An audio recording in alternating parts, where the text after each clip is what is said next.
So yeah, basically, I started playing HighFleet on Friday off camera, and I gotta say, the very first time I played it, I bounced off super hard, and it took me like a couple of days recentering my mind and watching Sinless Moon play it before I was persuaded to give it another chance.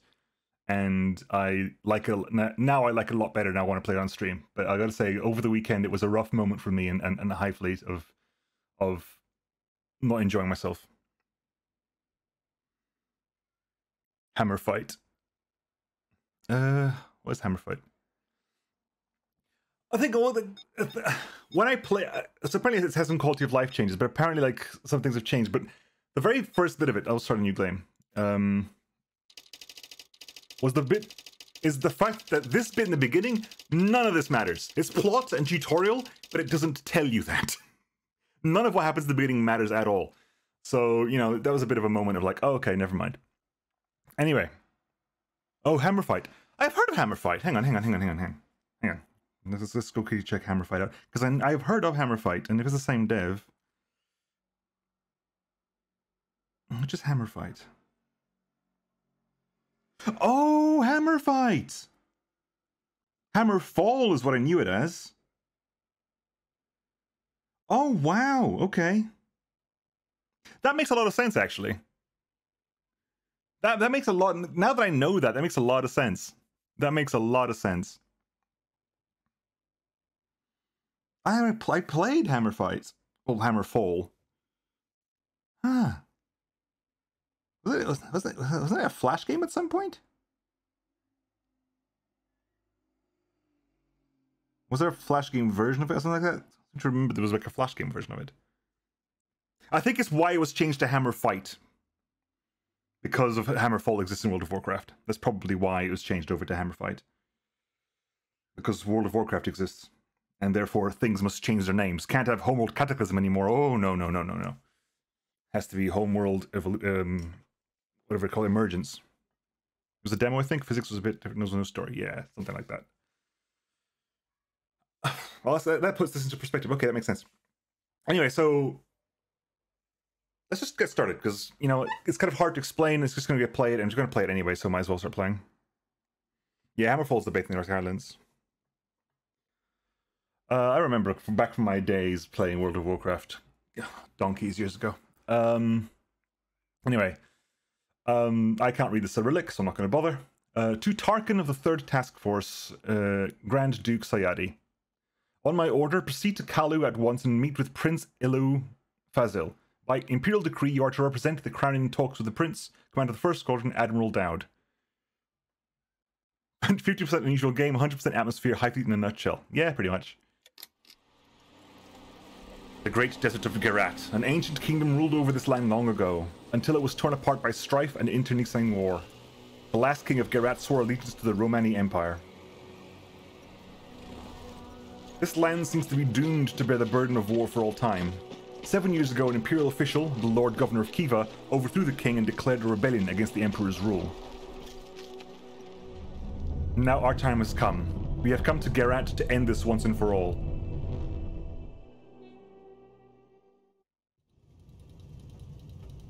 Wake up, Tarkin!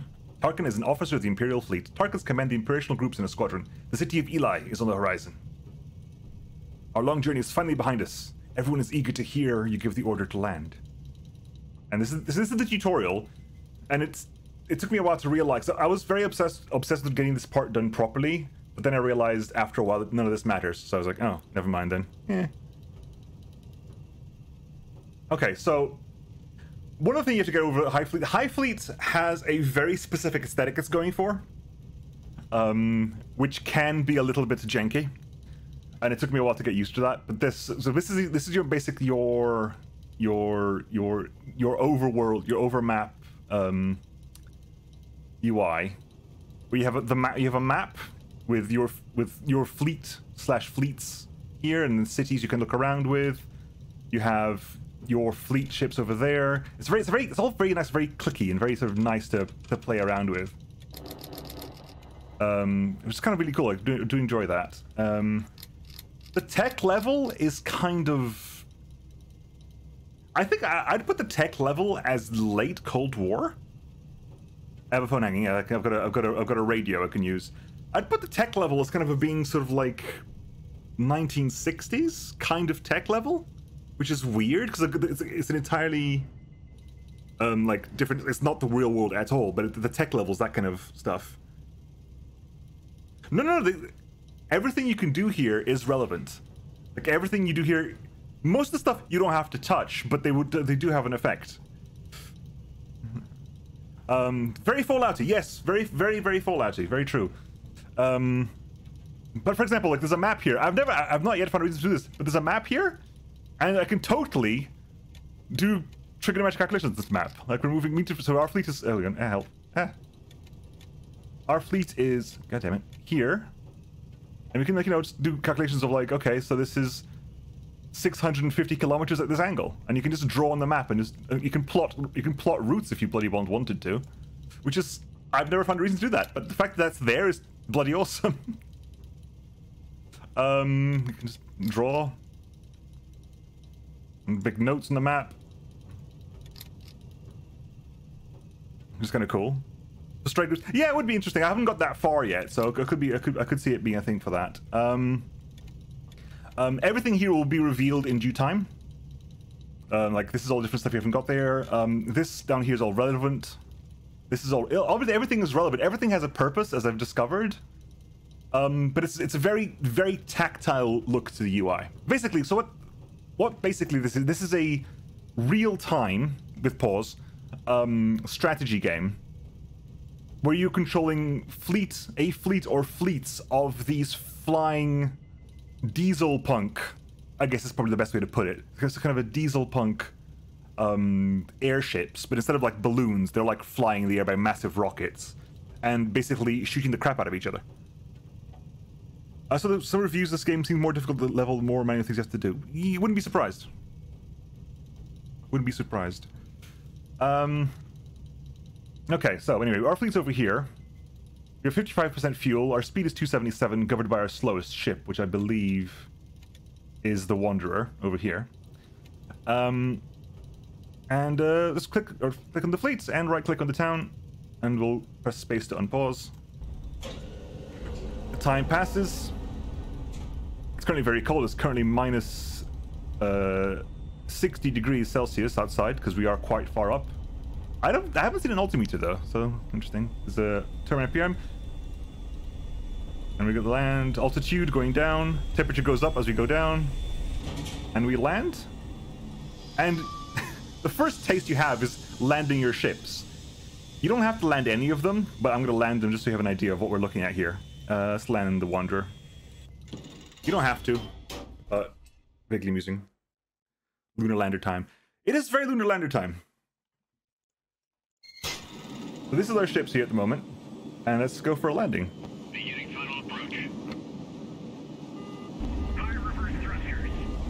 And you see that at the bottom of the screen, you see the oh, they've disappeared now because we're getting too close. But these numbers there, they give you a bonus to repair speed. So if you want to repair damaged craft, it is far faster to repair them on the ground, and you can get far better repair speeds if you get them into very specific locations. I don't need to repair, but I'm just going to practice flying, because flying can be a bit of a challenge.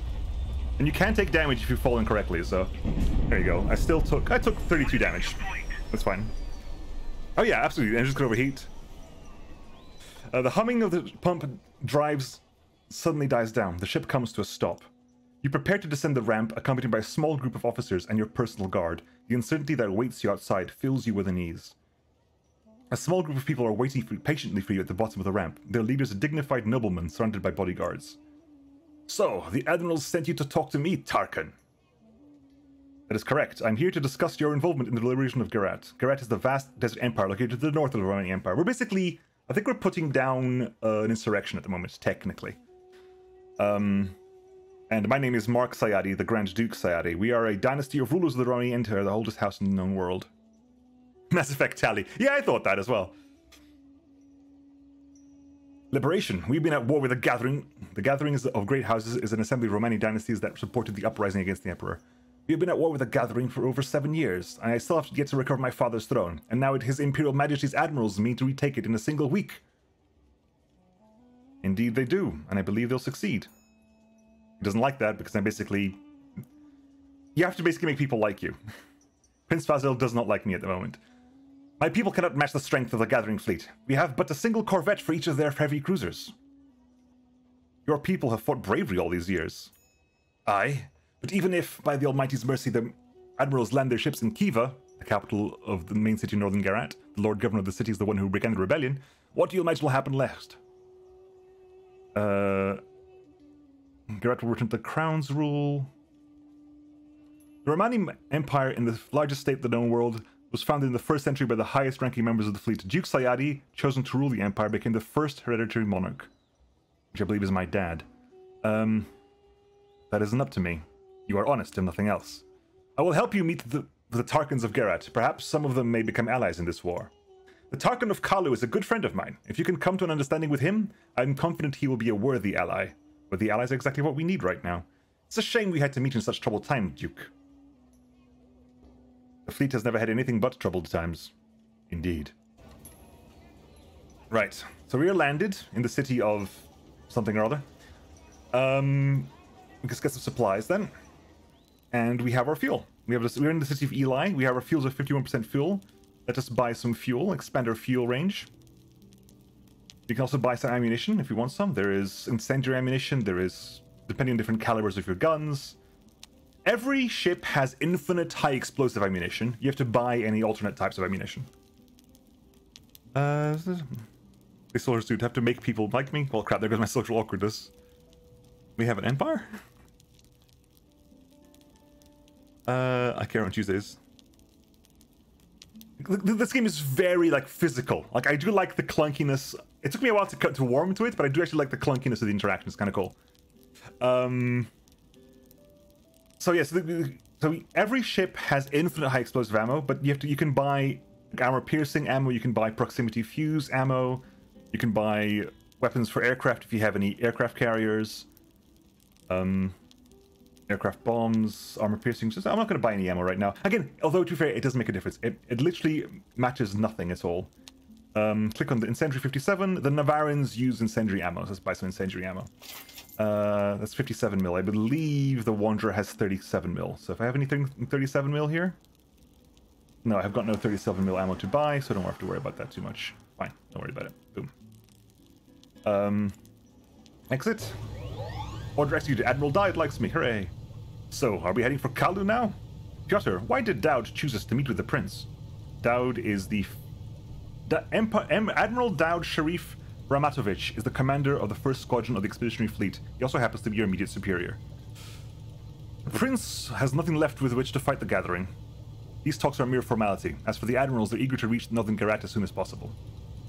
But they'll have to take first. Points up to over there. So you're saying that Dowd was just trying to get rid of me? The campaign has only just begun, Duke. I'm confident that you will have ample opportunity to prove yourself. We've got the fuel, but it'll be some time before our ships are done refueling. Very well, I'll wait. So, we've bought the fuel, but fuel transfer is not infinite. We have to refuel our ships. There's currently 782 tons of fuels to be done. So if we unpause it, it starts refueling and time passes. And if you hold shift, you can speed up time passing. I think Wanderer is the tanker as well. Yeah, the Wanderer has not got much other use. The ships are done refueling. We're ready to fly. What are your orders? What about the fuel, Piotr Ignatievich? We have about 1,600 tons of liquid methane on board, enough for about 1,700 kilometers of flight. What do you think about this entire expedition, General? Here, to the south of Gerat, they have nothing but old corvettes commanded by local dukes. Will surely fall. It's only a matter of time. I didn't ask you about General. I am but an aide to His Excellency. It isn't my place to question orders. Still, what do you think? If I may, Tarkan, our numbers are thin. Even if Dowd and Skobelev join their squadrons, I fear it won't be enough to take Kiva. And yet you agreed to join this campaign. You're an infantry general, not a fleet officer. Why did you volunteer for this? Why do you think, Duke? I think you're a brave officer who wanted to be here when you needed it the most, because Admiral Dowd is a friend of yours, you sought to help him, or you must have volunteered to support me in this position. My father asked you to assist me, didn't he? Is the one I always go with, because it seems to be the correct choice. Piotr Ignatievich responds with only a smile, and he likes me a little bit more. Very well. Order the takeoff. I shall choose our destination once we're in the air. To set the destination, move your cursor to city inside the blue circle and press right mouse button. Alternatively, we can immediately go to... if I unpause, hang on. Unpause. Loiter. Cruise. Oh, it doesn't... I thought that did stuff. Anyway, let's go to Shimmery. I think I can stop movement. Once I've got a destination, I can stop my... We're currently airborne. I believe I can stop movement. And maybe if I can land again if I pull it all the way down. Oh, we're still moving, goddammit. Hang on. Okay, we're landed. We're landing, I think.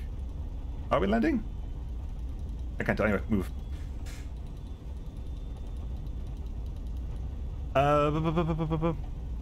Any more pilots to support the fleet?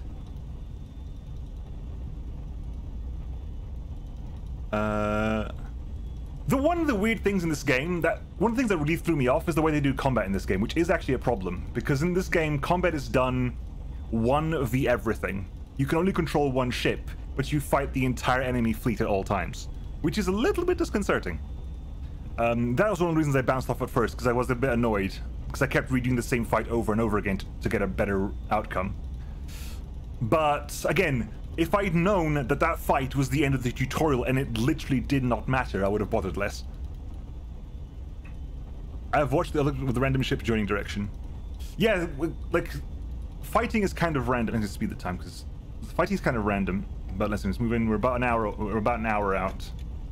We're technically in. I think the red circle is. Don't know what the red circle is.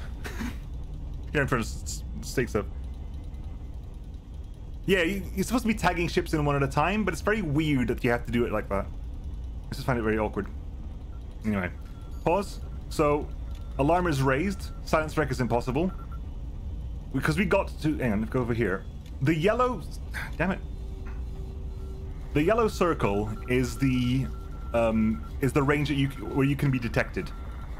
At the moment, we haven't got any radar, so the radius part is small. But so they detected us from here. They immediately announced our location. The stealth is important. But anyway, we can do our first fight of the evening. It's simple. It's simple. WASD to move, and then fire. Try to shoot in short bursts. Empty the ammo cassette and maneuver while recharging. Okay.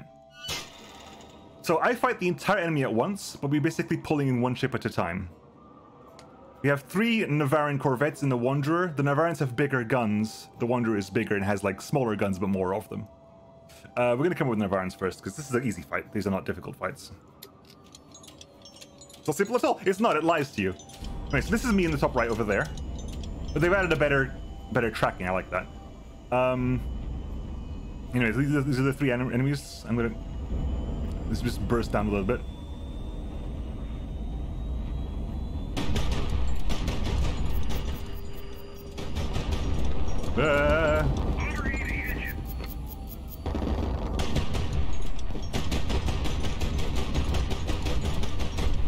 Retreat is available. Your squadron is comprised of several ships. You can move the ship you are currently controlling to the retreat marker to make it retreat from battle. The next ship in the roster will automatically enter the battle.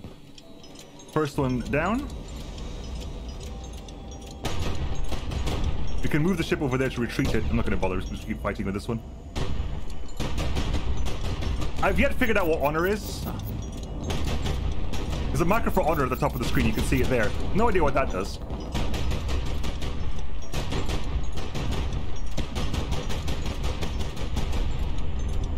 But I got a star, whatever honor that is, and...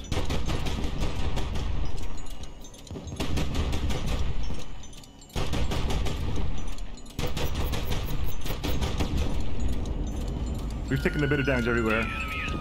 We shot him out. Good. The longer is good. It used to be horrible. It used to be just a little first thing, which is a nightmare to lead with. Thanks for the shot, shite. The fact that they added that's really cool. Anyway, let's land in here. We've landed, so just land. Again, technically, this ship should be damaged. It's just not because tutorial. Okay, oh, they want us to practice landing with at least one, right? Fine, we'll land with at least one. So this should be damaged. This is the ship that fought. It should be damaged, it's just not for some reason. And you can see down here at the very bottom of the screen where the best areas for repair are. So there's a 30% over there, for example. Let's try to get into that. Although it is a tight squeeze. I love the design of the ships as well. The ships look really cool. You can design your own ships as well. In the main menu, there's a part called the Shipworks where you could literally design your own ships.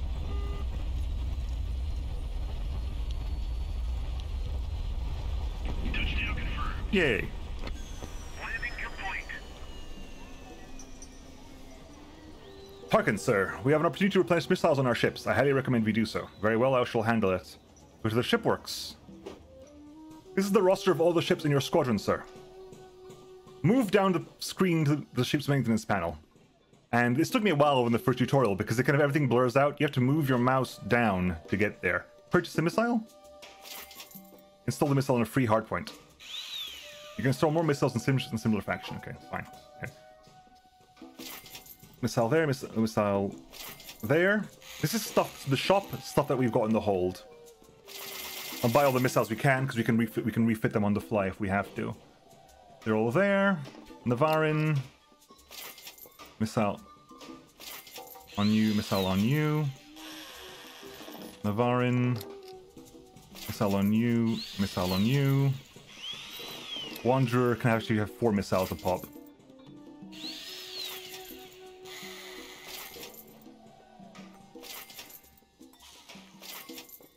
Ta-da! Okay, everything's good. Everything doesn't need repairing. You're actually faster to repair because you're landed on the ground, so you've actually got faster repair speed. Everything else will take a little bit longer to do. It'll take 5.6 hours to repair everybody. Let's do that and leave. Oh, I need to get some fuel. Never mind. I'll get some back fuel. Tarkin, I've just reported the progress to the Admiral. He is satisfied. The Admiral treats me like a clueless child. He seems to have forgotten I'm the son of his liege, the Emperor.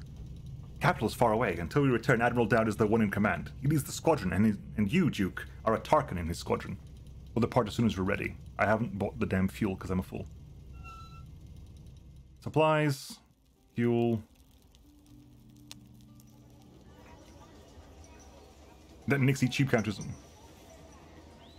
I believe if you make... It'll be clear when the tutorial ends, because when the tutorial ends and the game starts, you get to build a small fleet with a certain amount of money. And I believe those ships can turn up in there, so they can be your starting default ships. So if you can afford it, you can start with it. You design a brick and made it in the sky. Cool. That's nice. Right now. Put the fuel. Recharge the fuel. Hold shift. Repairing. Technically, that's not... What that says is the enemy knows you were there. That's your last reported location. It's pretty good to be... Also, by the way, they added this text since the last time I played. I kept wondering what the hell that red marker was. It basically says that the alarm is raised. Now that I know that, that's important. God damn. I want to finish my repairs because missiles need to be loaded in. So technically, if this was the campaign, we'd be in trouble. But it's not the campaign, so I'm not too worried about that right now. Are we done? We are in fact done. Move out and go for the Tarkin there. Boop. City, not sky. Whatever thing. You know what I meant. Curses, the enemy air defense is spotted. Focus on the enemy ships. We will capture the ground vehicles once the battle is over. Basically, don't bother fighting the ground vehicles. The fight will end once you've killed all the things in the air. Watch out for missiles.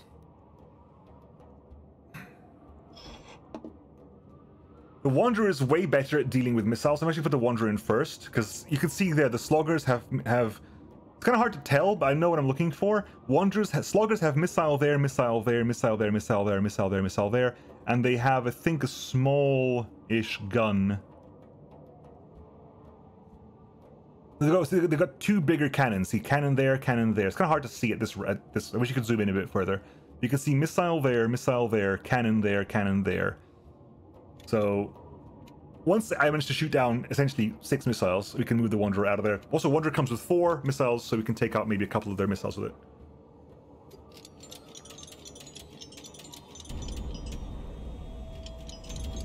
Missile away.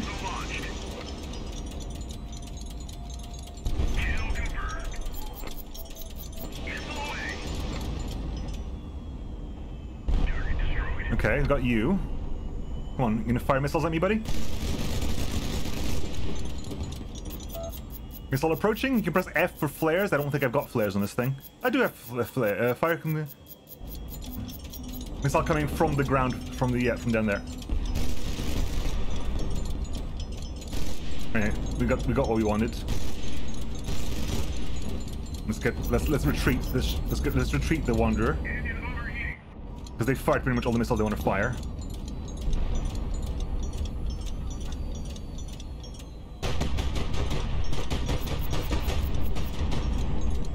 Ah, damn it, one hit. You can see also on the bottom right of the screen. Get out. Leave. Oof, managed to dodge that missile though. Oh, why was I leaving? Oh, I wasn't leaving. I wanted to dodge the missile. You can dodge the missile. It's just I wanted to retreat, dodge the missile that way. Good.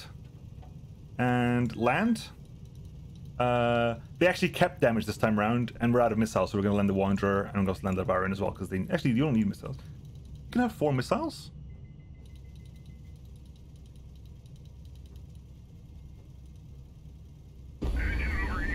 Let's land these 2 down. There's a 62 down there. Holy crap! Let's see if we can get it. Let's see if we can get that 62 square. There's 78, but that 78 is tiny. That's going to be a very tight fit on the 78. A very tight fit on that 78. 300 meters. I might try it with a Navarin though. To be extra sneaky, I might try that with a Navarin. That was a hard landing. Right, let's try that on the Navarin. Also, if you see the 31, the Wanderer is there. The Wanderer is there. Like, I have to deal with the fact that my other ship has landed. I've got to deal with the fact that it's on the ground here. I can't land on top of it or we're in trouble. 500 meters. See if you can get that 78. See if you can sneak into that 78. I wonder. Oh, God. Ah.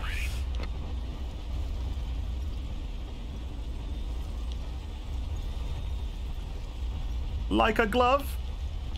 Touchdown confirmed. Whew. 1 HP damage. That's the smoothest landing I've ever done in this game. Holy crap. What a stunning dogfight, Duke. Were you aware of the hostile anti-air defenses in Kalu, Prince? No, I was not. The Tarkan is expecting you, Duke. And indeed, there's a delegation awaiting you by the ship. A tall man steps forward. He is wearing the armor of a Hashirid, former guardian of the King of Gerat. Some Hashirids now serve the Lord Governor. Kennedy Piggin with the raid!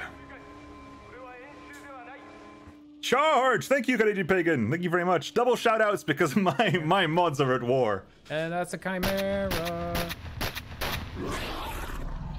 That is in fact a I chimera. want my mummy. Oh shit, my gun isn't loaded for some reason. Welcome, Kennedy Pagan. How goes? How was the Noida? Isn't that ever gonna work? Hello, pagans. Hey, stop chewing on me. Stop it. As a group, I guess. Hey, stop it. Okay, it's gone. It wasn't even a real Oh, wolf. anomaly. I don't think I've played anomaly. And what's this one? More stalker. The Yannick. Sneaky, cheeky breaky. I hesitated, but it won't get me this time. By the way. Not as good as yes, like not being good as good. I should go back to Noida at some point. There are many games I should go back to. It's just Whoa! I couldn't resist, man. I empathize entirely. Sometimes I cannot resist either. Yeah, I should go back to Noida at some point. Anyway, let's get back to this because there's a lot of explaining I need to do, and I don't even know what I'm explaining. You have to get. This is the conversation tutorial. You have to get other Tarkans onto your side, and if you got them onto your side, their ships join your fleet. So you basically have to figure out what they like, and try to get them to like you as much as possible. And it's hard unless you know what you're looking for, because as far as I'm aware, there isn't a way to know what they like ahead of schedule. Just like real life. I know, right? God damn it, why don't people come with guides? So if I remember what this guy is a Hashirid, is a former guardsman of the King of Gerat. Some Hashirids now serve the Lord Governor, others have taken refuge in the vast desert. I seem to remember this guy hates the Romanis. So if I greet him in the name of the Empire, which is a Romani greeting, he'll get angry. Because he doesn't like the Romanis, and he likes force. So who's in charge here? World Fear Words gives no reaction. And I'm now working towards fear. I'm looking for allies to wage on Kiva. Peace be with you, my lord. I am Inland Harish, Doyen of Kalu. I'm looking for allies to wage war on Kiva. Will you join us? And this is the turn-based stuff. Your crew will get happy. Yes, that's the one way to get you can get your crew morale back up. That's true as well. Right. So again, speech of the Romanian Empire and how the Ilames needed to survive, or of the great future that awaits all peoples of Gerat. Very proud Ilames. He's a very proud Ilame. So he likes that. The Ilames are a desert folk in the indigenous people of Gerat. The Kingdom of Ilam used to be independent before the Gerat became part of the Romanian Empire, which is why he hates the Romanian Empire.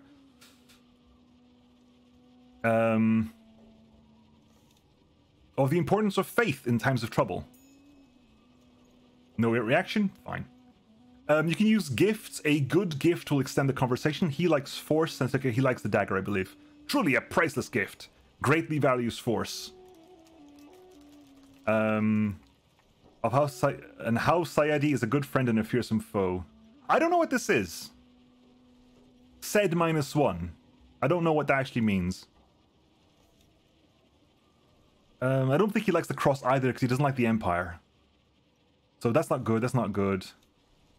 I might go for that one on how the healthy oppressed people of Gerat must be brought down, but I don't know what that one means. So if anyone knows what this means, it would be nice to know.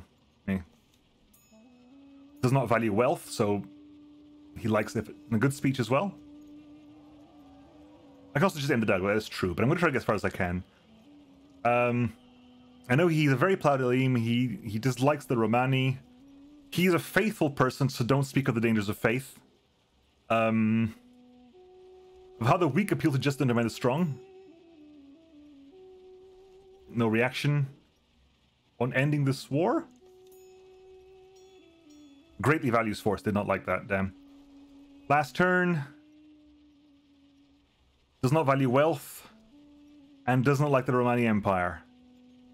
So I'm just gonna go end the fight there. Well said, well said. This was a pleasant talk, Duke. So what have you decided? Will you join us? I will join you gladly, Grand Duke. I want to meet other Tarkans. Do you know where I can find them? There aren't many Tarkans around here, Duke. I've never heard of any. Thank you, I appreciate it. But you join with a new ship and some money. I think if I had more likes, I would have gotten more ships out of the whole deal. But supplies. Anything you want to pick up here? I believe the Gladiator has big. So this is 37 mil. So the Wanderer uses 37 mil. Laser guided 1300 mil, 130 mil.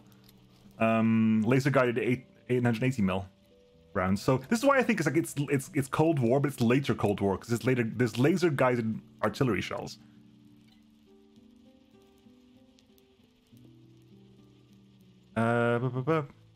Likes and subscribes. Aircraft rockets, incendiary 100 mil. Yeah, the Gladiator has 100 mil cannons. Armor piercing 100 mil. Proximity fused. Damn it. Proximity fused is very useful ammo, actually. Which we'll exit. Shipworks. You don't have any missiles for me, do you? No. So we will repair what we can. But your missiles are out. Actually, you took some damage, didn't you? You took some damage there, so we can repair. No, help.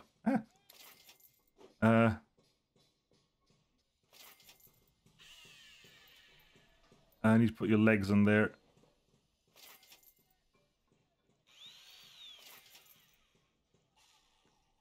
You undo everything. There you go. Repair everything. Just don't bother. Yeah, repair. Go. Done. Repair what we can.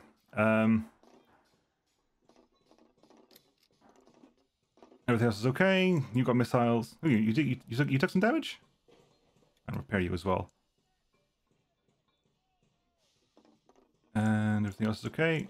Fine, everything else is okay. This is the Gladiator, the one we just got. It has missile there, missile there. Missiles, I believe, flare launchers up there. Multiple flare launchers. 4 100mm cannons. A lot of fuel tanks, fire suppression systems. 2 standard thrusters, 4 turning thrusters, a couple legs. large crew quarters, ammo capacity, bridge, generators. So you can literally build with, and also we're armored. This is the first armored one we've got. We've got a bunch of armor around the sides here. This is actually quite a resistant little ship. It fights super hard. Anyway, so we got repaired. Everything's repaired to full. Good, exit. Supplies, we got the fuel. Dowd is happy. Receiving a transition from Dowd. At last. To Tarkin of 3rd Task Force, Grand Duke Sayadi. On my orders, seize the city of Melka and await our main forces there. Commander of 1st Squadron Admiral Dowd. It seems Dowd is reluctant to assault Melka with the bulk of his forces. He is sending us ahead in case they have anti-air defenses and they're ready. That means this is our chance to get into the thick of things. So we're refueling and departing from Melka? Affirmative. Melka is further north. Refuel space for the refueling to happen. We're almost done with fuel anyway. We'll get some repairs done. Nice. Off to Melka we go. Boop. Volley fire. Allow the full charge, then fire. Volley fire increases the chance to hit an enemy. You can continue maneuvering all the... Basically, this basically means wait for full reload, then fire everything. Don't do that. Don't do that. It's not worth it. So we have here, we have a Navarin, which is the same one as ours. We have a Slogger again, and we have a Scarab. Scarab is basically half a Gladiator, I think. You can see this, it's the same guns, the same 100mm guns there. The Slogger has the missiles, and the bigger cannons. The Navarin, of course, has the 57mm cannons. You have one anti-air missile, I think. That's a big anti-air missile as well, so you have to watch out for that one. Captain, great news with the submarine. My toilet refuses to flush, and we're running low on cookies. Oh no! Oh god, you have to be very, very careful with flushing a toilet on a submarine. Be very, very careful while flushing a toilet on a submarine. You can sink your submarine if you flush incorrectly. And you will sink it in the most unpleasant way, in the sense that the submarine will fill with poo water.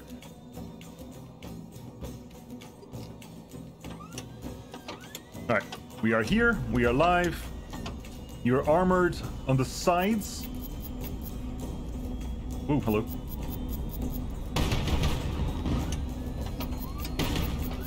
Oh god, missile! Nah, it took a missile hit on the bottom.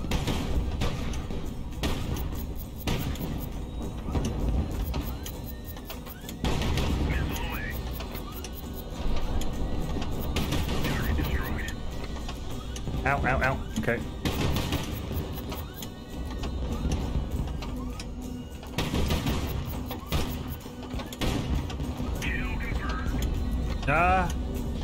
Flares! I forgot I had flares for a second there. Ablative armor.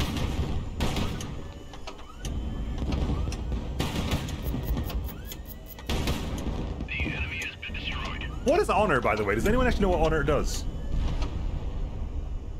I haven't quite figured that one out yet. So what do we have here? We took... You can retry as well. Retrying takes morale in the full game. Once you pass the tutorial, retrying takes morale. It happened. Finally, the moment we have all dreamed about. Honor ranks up ships after... Ah, that's how I get my experience. Fair enough. Thank you, Captain Snoop. Also, Sighton, thank you for the gift sub to TNT Harry.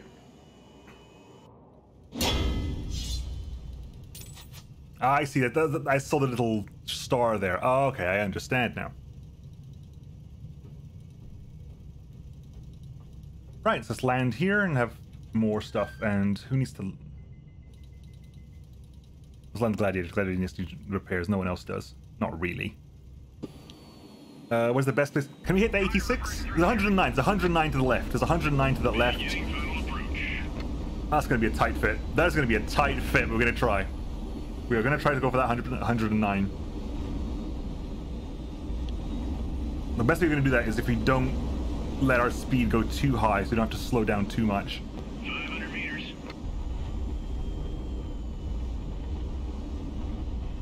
300 meters. After this stream, I do actually have to go and read the manual, because I literally discovered the manual existed about an hour or so, 2 hours before the stream started, and I haven't had time to read it yet. Which is a shame because it looks like a good old-fashioned manual as well. Kind of manual I like reading as a kid. Oh, that was like a glove as well. Beautiful. Get some shipworks done. Yeah, it has a really like clunky aesthetic that works out well. Repair everything. Have you actually got any missiles in stock? No, you don't. All you've got is repair parts. And not even many repair parts. We couldn't repair our mobile engines because these are the these are the NK25, so we couldn't replace an NK25 if that was damaged. We couldn't replace a lot of the stuff if it was broken entirely. So thankfully we didn't lose any parts. We just had them damaged. Good. Anyway, that's that done. Supplies. Fuel up. 100mm proximity fuse magazines. Absolutely grab that. Thank you very much. 100mm proximity fuse. I will definitely take that. And sleep. Game saved. Your game isn't saved. You can now reload the campaign from this point at any time. To save your game, you have to go to the places that have a floppy disk sign on them. Proxies are less good. Are they? Have they changed things?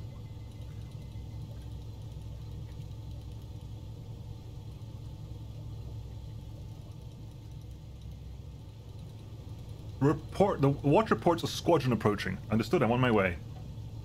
Piotr, Grand Duke, Admiral. Well, you've come back. Congratulations, gentlemen. The campaign has proven to be a great success so far. Is Admiral Dowd.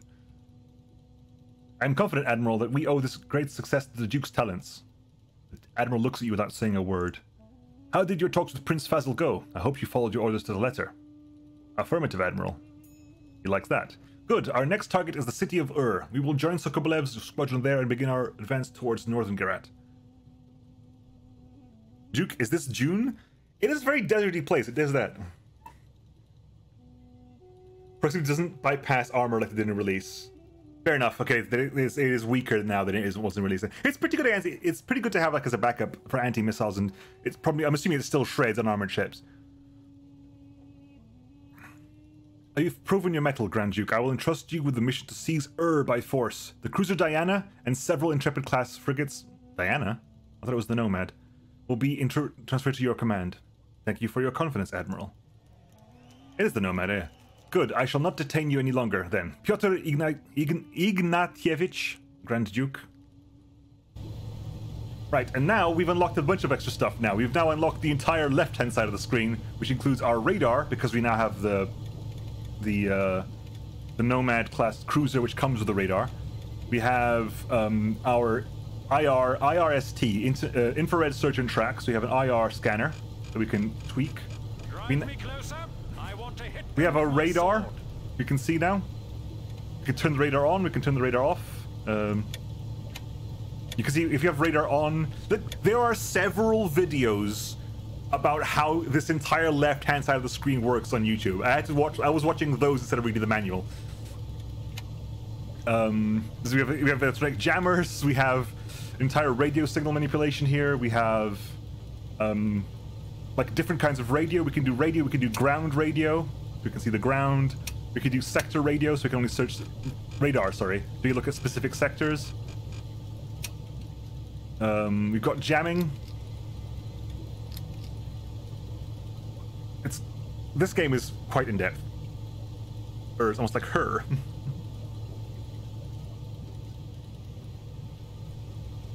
And anyway, so we're gonna land here real quick. Because I want to show off some of the ships we just got. We have the Gladiator environment. We got access to a couple of Intrepids, which have, again, missiles, and they have bigger cannons. They've got the 80mm, sorry, 130mm automatic cannons. We also have the Nomad cruiser, which is where our radar is from. We have radar here. We have fire control radars there. We have electronic intelligence systems there and there. We have infrared trackers there. We have a bunch of missiles here. We have some air-to-air missiles as well here. We have a massive gun over one side, smaller gun on the other side, several Sea-Wiz weapons as well, because in case you need to Sea-Wiz something. Sea-Wiz over there as well, it's only above. Is there Sea-Wiz below? No. This ship wants to be below other things. Definitely. These normal... Everything looks like a brick. To get the sense of scale, by the way, to get a sense of scale, I can see that these are all to scale anyway, but you get an idea of the sense of scale. For example, Navarin is this big, Nomad is that big. Like that's like 2 Navarins in size at least, if not more. Probably 2 gladiators side by side. Yes, 2 gladiators side by side, pretty much. Seaways is good. Seaways again is useful for taking out missiles mid-flight. Absolutely.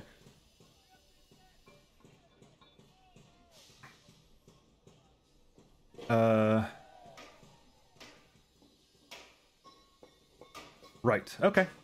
Let's wait for the refit of the gladiator, and because this stuff now we get to learn about radios and stuff as well, I believe. Wait for the refuel. Sir, we've intercepted radio transmission. Pick up the phone quickly. Choose the band. I'm not sure why I'm in charge of this, but sure, why not? Let's choose the band of the interception. Use the knob to find the signal.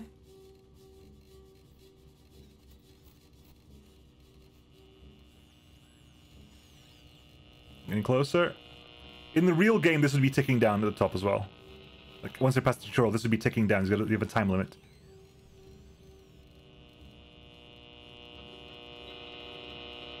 Okay, we found it. Then you gotta find the bearing. Which gives us... Okay, so it's coming from... What bearing you're looking at here?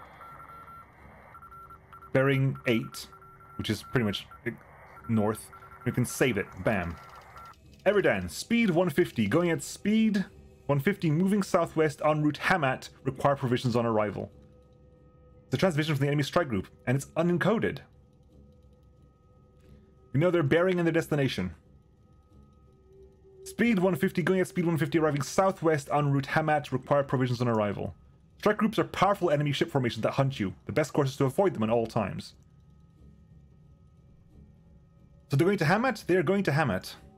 Excellent. We will overpower them, outmaneuver them, take the ships and go to Ur by the way of Kushan. So instead of going to Hamat, we're going to go via Kushan. Let's wait for the refilling to happen, because I gotta get to Kushan first. We got enough, let's wait for the fuel. Okay, we got the fuel? Good. Move.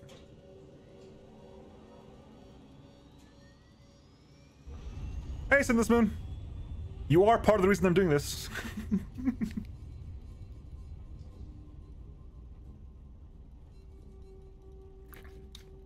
Is that harder than a gladiator? Probably, because the Nomad's got a lot of weapons on it. It's got like 20 missiles, 6 air-to-air missiles, like 2 massive cannons and 3 seaways.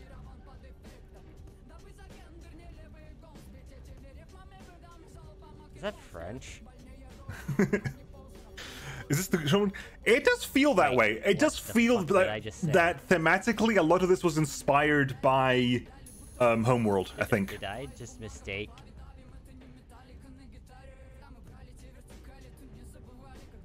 No. No, I did. Alright, anyway, let's get moving to Kushan. And you get to see what this entire bit of the board is about as well. Okay, we get close and closer to Kushan. It's gonna go, hey, if they see us coming, they're gonna let the strike fleet know. They can't let that happen, so... We need to make sure the enemy strike group never learns of our movements. To keep their location safe, we must destroy the garrison in Kushan before they can sound the alarm. Our cruiser is too slow. It is too unsuitable for surprise attack. We need to form a group of fast ships and then use them to attack the enemy. Here you can see the chance that a sudden strike will succeed with the current group. Choose the fastest ships in your squadron based on their speed stat. So we have the Intrepids. I've got the Gladiator, which has got a speed of 306, and I'll take an Intrepid as well, just because why the hell not? 307 on that one. Why are you so much faster? You're the same class of ship, why are you so much faster? Excellent, the group is ready. Now send it to Kushan by moving the cursor over the bar and pressing right left mouse button. You see, it would take us 3.5 hours to get there. The strike group will get there in 1.2 hours, 1 hour basically. And once it's completed a mission, you can rejoin the squadron. So you can split it up in as many as possible, really, which is kind of cool.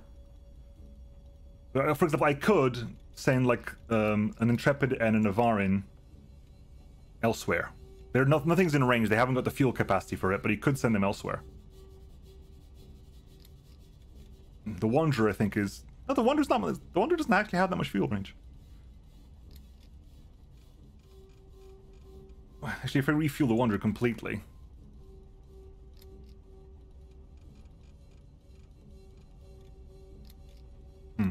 Oh, God, no, stop, help, no. I moved the fleet around.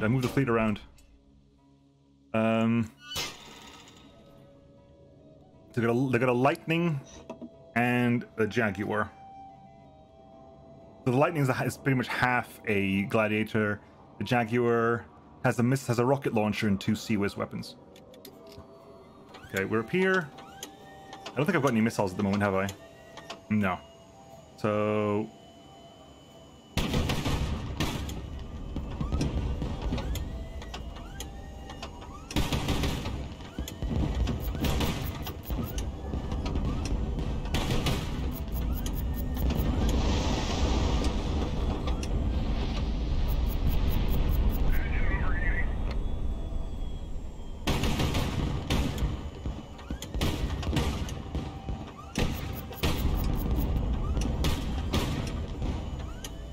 You're spinning already, you're freewheeling.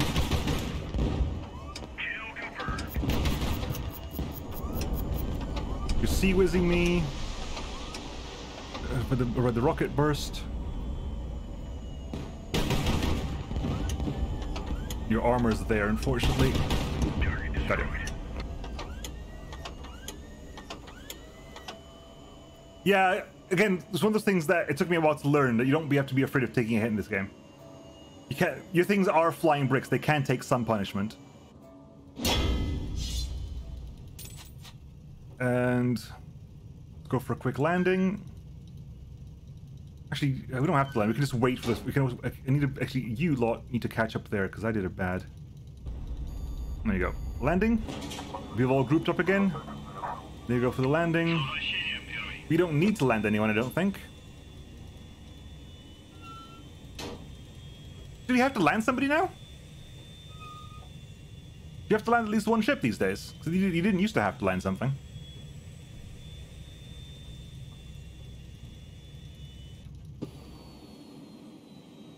Also, you are damaged. I don't know why it told me you weren't. You definitely are damaged. The 58 over there. 500 meters. I'd slow some speed. I need... Okay, so let's sneak over a little bit. 100 meters. Throwing it ready. And just drop.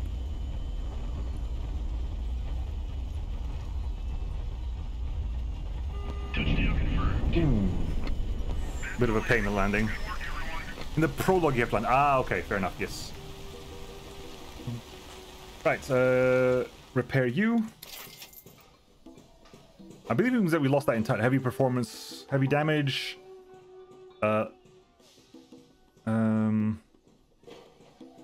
Minor damage. Medium damage. Thank you. Have you got any missiles in here? You do have missile. You got grab a couple missiles in this.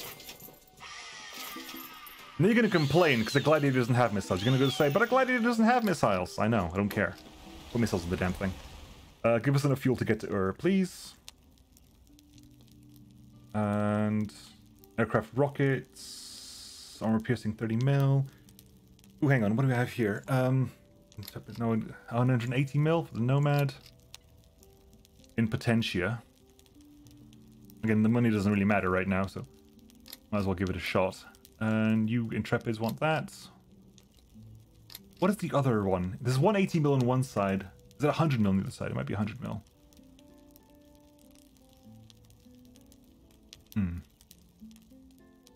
Alright, anyway, got that. Good. Exit. Exit. You just got off the line with the squadron. Not much. The situation is still grim. The rebels are firmly entrenched in the Kadim Ridge. It'll be a long while before we can drive them out. And what are the reactors everyone's talking about? Does it really exist? Everyone's talking? Gerat's voice trails off. He looks at you for several seconds in silence. You should probably ask the Admiral about that, Grand Duke. Refuel for a bit.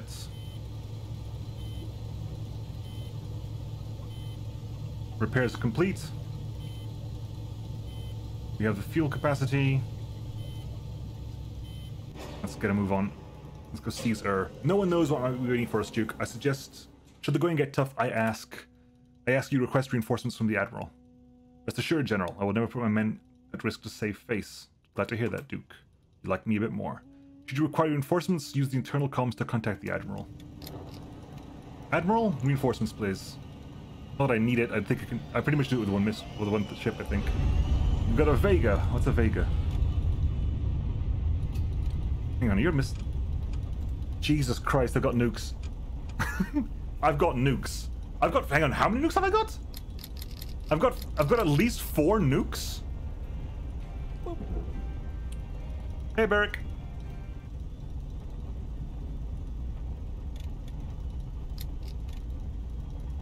What's a Vega when it's at home? Hang on, we'll hold the phone. I can't land now. Damn it! I'm in the middle of the. I'm midair. I can't land. What's a Vega when it's at home? Ooh, radio signal. And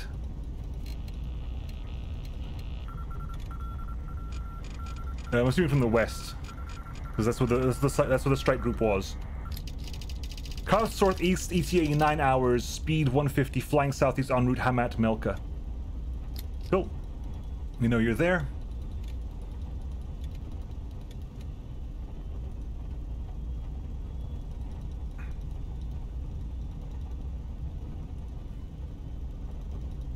The last time I played the Prelude, we didn't get nuclear missiles. I know that the Sevastopol gets nuclear missiles, but I didn't think the Vega got nuclear missiles. Anyway, if I recall correctly, this is not this is not a fight I can just send a group for. They know we're here. Doesn't even make a difference. It's the end of the prologue anyway. If you find a transport ship, it will surrender if you destroy its escort. Try not to damage the transport so it can be sold for a good price. You're not nukes no matter who. Yeah. So this is the fight that really pissed me off the first time, because you're going 1v8.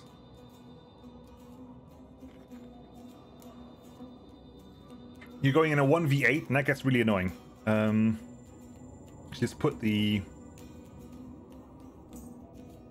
What else have you got, Vega? I actually haven't checked. Sea-Wiz...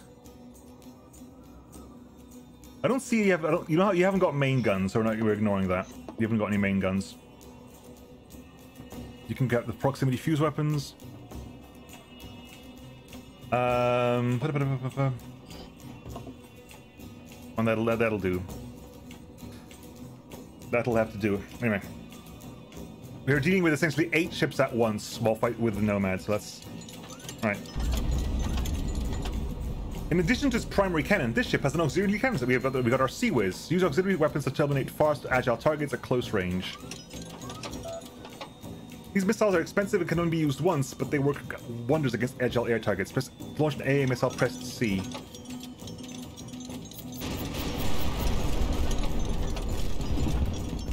launched.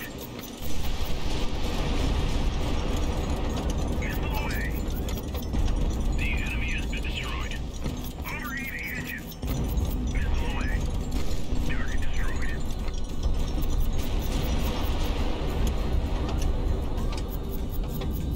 Oh, didn't see you up there, buddy. Missile launched.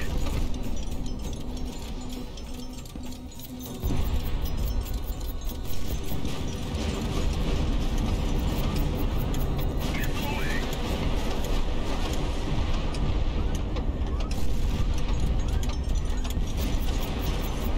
Kill confirmed. Missile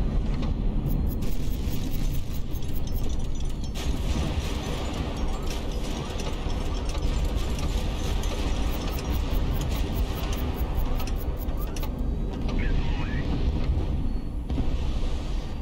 Missile launched. Missiles away.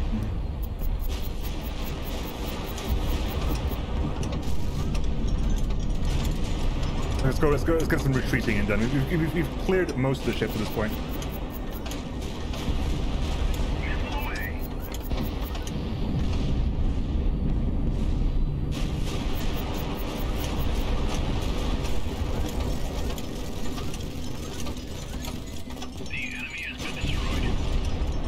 You down. It's you down. Actually, can I do it? There we go. No need to swap. We can just do it with Nomad. The enemy does have a limit to how many can be on the screen at the same time, but I'm not sure it's 4 or 5. Well, that... Okay, I see. Fair enough. I did wonder. Okay, it's still a lot. See, the very first time I did this, I was A, I didn't bring the Nomad in, and B, I was annoyed I kept dying, so I kept retrying over and over again, not realizing that it doesn't make a difference. It doesn't matter. This game should tell you that nothing at this point matters special at agents all. have gained information about something that could change the history of humanity. Joe, wait, when did that happen? Hey, McSky, thank you for the resub. Much appreciated. Let's land. I want to land the Nomad because I want to see how difficult this is. This is units they took damage. This must be a brick to land. Let's start slowing down right now.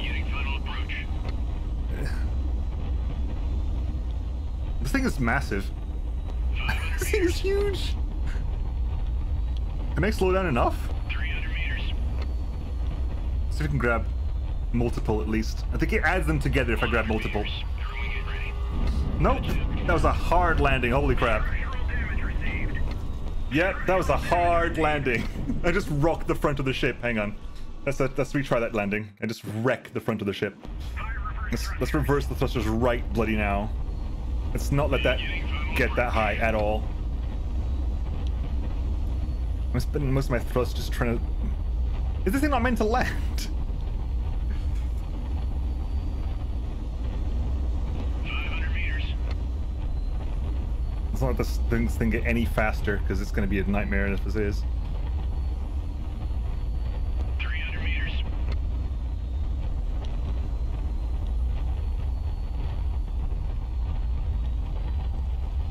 100 meters. Throwing it ready.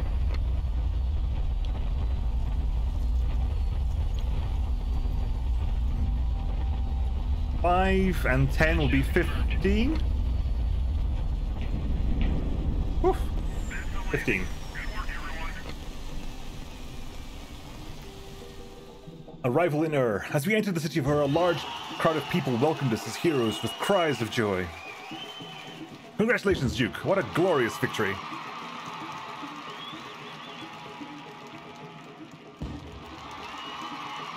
Well done, Mark. Now all the naysayers will have no choice but to shut their mouths. I swear even doubt will rejoice in today's success. Thank you, Pyotr Ignatievich. Shall I report to the Admiral? Certainly. Why wait? That was the moment we realized that the hearts of the people of Gerat were on our side. What a beautiful day it was. We celebrated our victory in the present without a care in the world for what lay ahead of us. And that's the end of the prologue. Nothing we did until now mattered, so don't worry about losing ships at this point. To Ordinal of Commander of the First Squadron, Admiral Dowd. By order of High Command, remain in Ur and await further instructions. I have been ordered to return to our point of origin. No explanation provided. Commander of the Second Squadron, Admiral Skobelev. On the morning of the 6th day, the observation station reported a large vessel approaching from the south. All our forces were put on high alert. It was a lone ship, approaching slowly and showing no signs of aggression. Hope began to spread among the officers, perhaps one of Skobelev's vessels, but when it got close enough, we recognized it, the Imperial cruiser Sevastopol. It was staggeringly gigantic, a veritable flying mountain. We assembled the honor guard and prepared to meet the crew. But to our astonishment, the first man to step down the ramp was a tall Elaine wearing a golden mask. Behind him was an endless crowd of people with terrible burns and gruesome wounds, all of them Romani from the capital. It was from them that we finally heard the terrible news. The capital of the Empire had suffered a nuclear strike 4 days ago. Sayadi's stronghold burned down in an instant, reduced to smoldering desert of radioactive waste. What remained of the Imperial fleet was in a disarray, trying desperately to fight off the Gathering's advancing forces. We were at a loss for words. We didn't know what to do. Most of us wanted to head to the capital and join the battle, knowing that the war was already lost, as good as lost.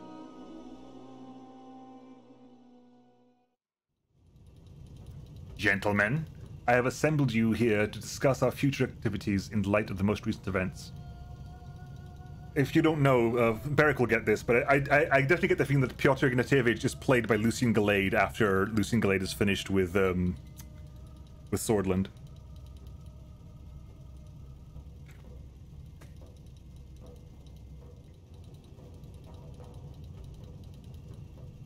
My opinion is this: we must press on and continue our advance towards Kiva. Pyotr Ignatievich, the news from the capital has rendered this entire operation moot. We must return to the motherland at once. The sooner the better. On the contrary, taking Kiva is more important than ever, if you would allow me to elucidate. I've had several lengthy conversations with the crew of the Sevastopol. It pains me to say this, but I'm convinced that the war in the south is lost. Returning to the motherland will spell certain doom for us. We all had similar suspicions. Now that those fears had been put into words, many of the officers averted their gaze. And what do you propose, Pyotr? There was exhaustion in Dowd's voice. The rebel fleet is currently engaged in heavy combat in the south. Now is the time to mount an offensive in the north and take Kiva by force. And what comes next? We'll just delay the inevitable. Sooner or later they will come to Kiva. I have no reason to believe that our intel on the reactor is accurate. If we can seize it, they won't fight back. They will come to the bargaining table to ensure that the reactor is intact. Perhaps might be able to strike a deal. Greta looked around as the officers considered his words. You have to send a vessel to re-establish communications with the capital. Once we have a reliable line to the south, there's no time for that, Sharif Ramatovich. If we do not mount an assault on Kiva here and now, it'll be too late. We spent the rest of the night and the entire following day discussing Pyotr's plan. Eventually, we agreed to send the cruiser Diana to the south in a bid to re-establish communications with the Empire. The rest of our forces hastily began preparations to reach Kiva and assault it. The Sevastopol became the flagship of a new squadron. At some point, an officer asked who would command the offensive. Pyotr readily replied with a plan of his own. He stood up and spoke with confidence. No one yet knows what has befallen the Emperor, he said. So the Grand Duke, the sole legitimate heir of the dynasty, must lead what remains of the Romani fleet in this offensive. Admiral Dowd balked at the idea, but his furious cries of protest were ignored. The officers eagerly supported the general's suggestion. The thought of the heir to the throne leading the charge himself did wonders for their morale. The unanimous support they showed me was certainly uplifting. At the same time, I was terrified. A moment ago I had been a Tarkan, but now I was the embodiment of the entire Romanian Empire in their eyes. Title screen!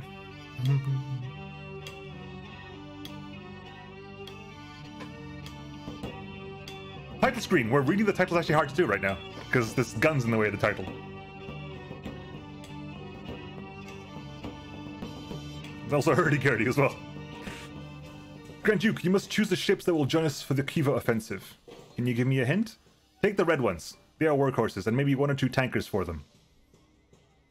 Right, so this is why nothing before matters, because you get to build your fleet from scratch now. You get to build your screech from essentially from zero. Hence why nothing before mattered. You can just do your own thing at the moment.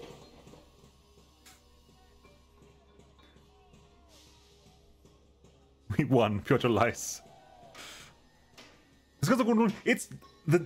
It's definitely not World War One. It's closer to, I think, 1970s Cold War. Because there's like there's sea whiz, there's like nuclear missiles and so forth.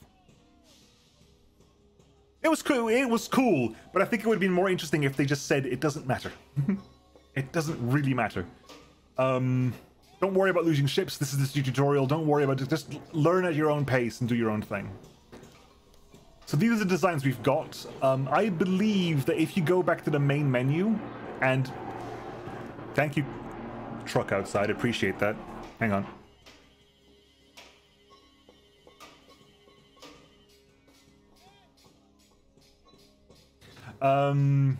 That I believe that if you go back to the main menu and make ships in the shipworks stuff, they can turn up here for you to buy them at the beginning of the campaign. So what do we got here? We have the Rook. It's an attack corvette that has a Sea Whiz and some bombs. You have a Yars, which is a tactical missile carrier. Carries 2 KH-15s missiles. Non-nuclear. Lightning is an interceptor corvette that has 2 100mm guns. Skylark is a interceptor corvette with no weapons, but basically it's a bunch of intel and it's a tanker. Let's take a Skylark. The Fennec is an auxiliary light corvette that has some anti-air missiles, the Sprints, and some Sea-Wiz, as well as MR-12s, which I believe are just is a fire control radar, which I think we have. Yeah, we have fire control radars on the Sevastopol already. Navarians we've seen before. The Intrepids we've seen before. A Wanderer we've seen before. I'll take a Glad. Half truck, need honk.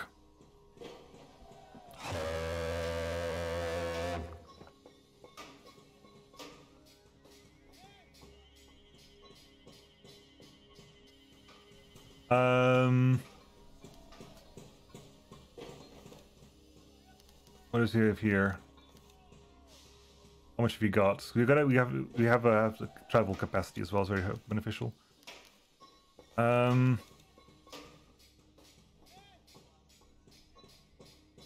the Cormoran is basically a cruiser with a bit of everything, really. That wasn't there last time I looked, I think. They've added a couple of ships that weren't here before. The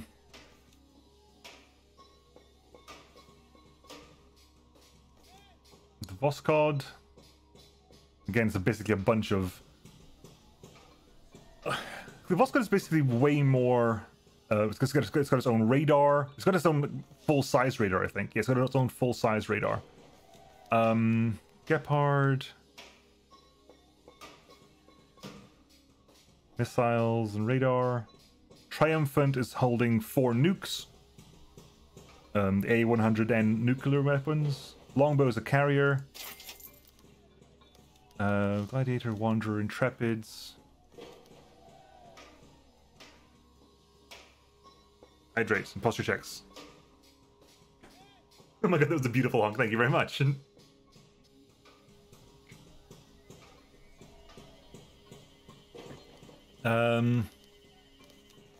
Take a lightning. I might take they've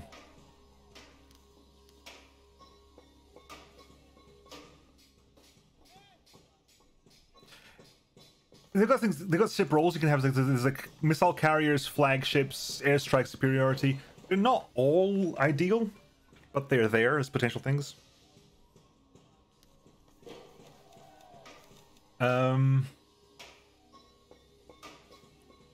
You can think maybe one more ship, I think. Another volunteer? Hey, Cerber, thank you for the follow.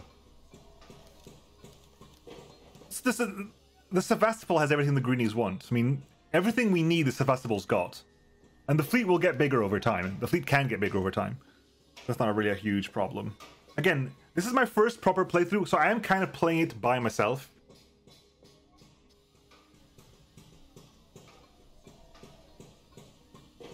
And while I don't mind getting hints every once in a while, I'm the one playing, not you. So as long as you keep that in mind, we're going to be golden as a group. And I will piss you off with some of the choices I make. I reckon we take the good one. Now. Kepra says, sharpen the missiles, the hunt is on. Indeed. Oh god, Kepra's voice, Jesus. Sharpen the missiles. This hunt is on. Kepra's... That's Kepra. Sorry, I did Captrix. Damn it. Sorry, my bad. Sharpen the missiles. The hunt is on. My apologies.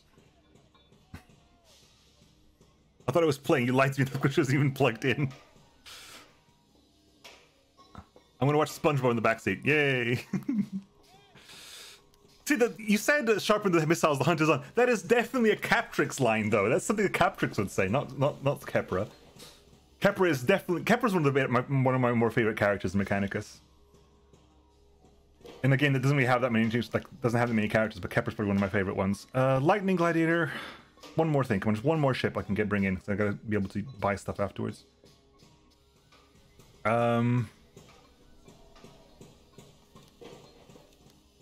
I'm thinking of Yars, maybe? Because you've got the ability to launch a couple of missiles, but again, so do you. So does the Sevastopol, so it's not a huge difference. You carry 6 nukes, Vega. Jesus Christ. 6 nukes, Vega. God. We have a good point. Yeah, I haven't actually got. Was it the Fennec? The Nomad. I can't afford a Nomad. There's no way I can afford a Nomad. The Nomad is basically a smaller Sevastopol, essentially. I'll take a Fennec as well. Might as well.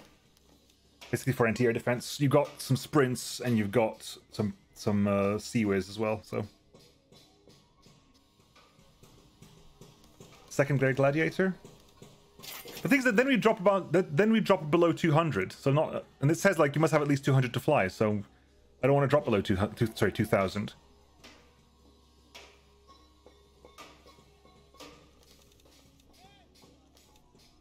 I might just start with this group here because this is as close as I can get it. I can ignore the 2,000. What?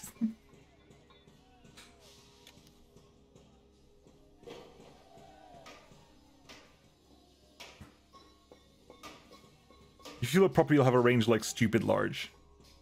I did notice that. That did seem like a bit of a lie.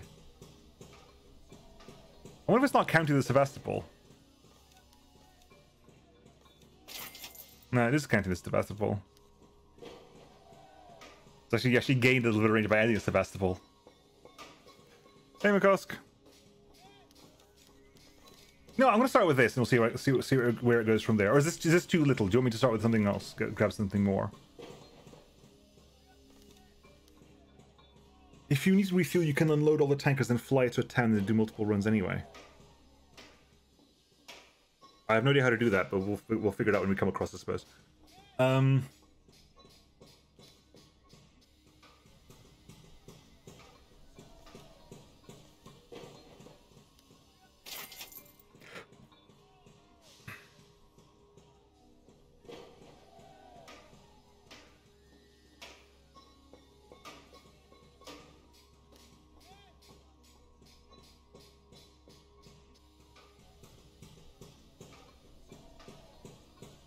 Is there a paint job option? The yellow's a bit meh.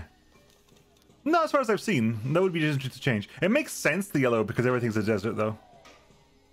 To a certain degree, yellow makes sense. Anyway, let's just go. Let's just start and less jibber jabber, more plating. We were days away from departing for Kiva to begin our offensive when that strange lame in the gold mask approached me. No lame can endure the open air for long, so many of them hide their faces. I've grown used to that. But this one was unlike the others. People began to whisper when he walked by. Other lames called him Al-Sahir and treated him with particular reverence. I know that Dowd questioned him. He tried to get him to talk about the people who came with him on the Sevastopol, but he apparently didn't get very far. This lame convinced the crew of the Sevastopol to take the ship to Ur, and that is all we know about him. I cannot imagine what he did to convince them, but in doing this, he earned our eternal gratitude. Without the cruiser on our side, the Kiva offensive would be impossible. Grand Duke, allow me to speak with you. This was the first time I'd ever heard his voice. The mask muffled it so much I couldn't discern his age. I know you hope the Tarkans of Gerat will support you against Kiva. The infamous Omar Khan was found in refuge into the northeast of Ur. I believe he can be a loyal ally to you. If you meet him, I kindly ask you to give him this. The masked Elaine presents you with a small, delicate pot. The Elaine bows to you and leaves. So I look inside the pot, or I entrust the pot to my head of security for the time being. So I look or I don't look.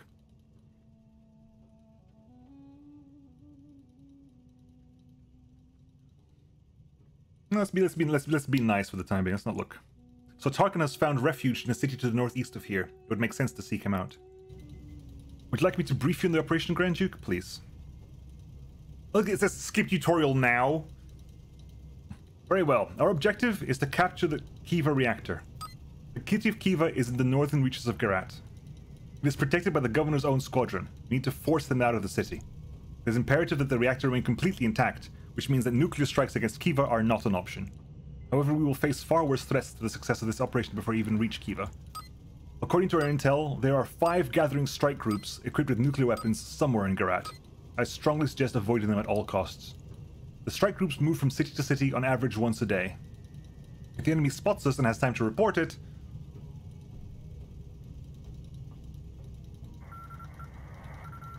the strike groups will try to cut close to us and fire missiles. So we need to steer clear of them and track their movements at all times.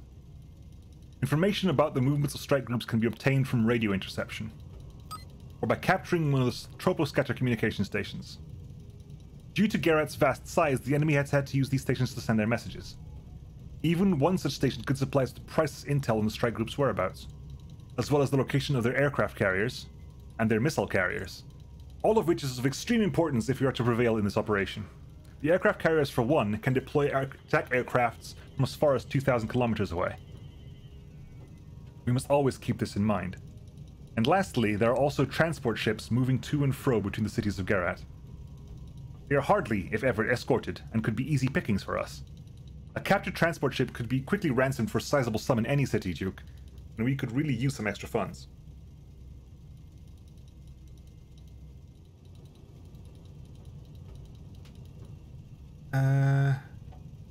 Tangentially related to the game, I recommend reading the Tariq il-Irashidi. What is the Tariq Irashidi? Right, so basically, as far as I can tell, the game is now free form. Your job is to take Kiva. Like, that's the job now. How you go about doing that is up to you. 30 seconds of operation history. But that is pretty much it. Like, your job is to go ahead and take Kiva. That's what you're doing now. That's the mission right now. We're starting at every town has its own specialization. So, shipyards, fuel depots, signal centers, mercenaries, rare modules. I believe those are the old ones. Save points, fuel depots, and basically get to Kiva, take Kiva. And I believe the map is randomly generated, because this is not the map I had last time. The cities are similar, but the map is not the same map I had last time, so I'm assuming the map is randomly generated each time. At least to a certain degree. The rare components is pretty much where you buy most weapons and missiles, I think. I usually read it as a weapon shop, personally. Anyway, we have some fuel. Let's see what we've got to work with here. Let's buy some supplies. What are the factions? It's me. It's me and them.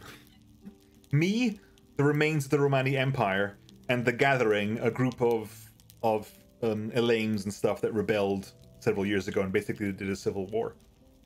Strike, comrade, vodka, strike. Let's pick up some fuel. See, that is way more than 2,000 kilometers. Jesus Christ, game, come on. That is, I see what you mean about that being a complete and total lie. Is it even worth buying fuel here? Because Nimrod is a fuel base, right? I think. Fuel, no. Urgut is fuel. Uma is fuel. What is Nimrod? I don't know what it is. So we'll buy enough to potentially get us to Urgut later on. Although it's not going to be a straight line. It'll go like Shaley to Urgut or something.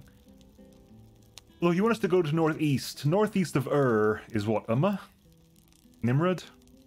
I might go Dorit, Nimrod, Uma, possibly. Anyway, what can you get here, weapons-wise?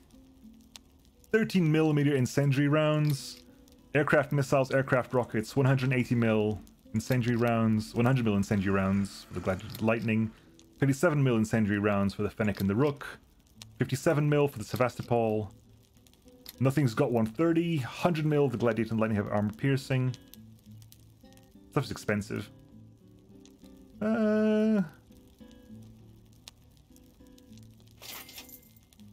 I'll buy a bit of both.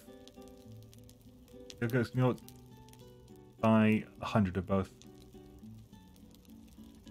It's armor piercing 100.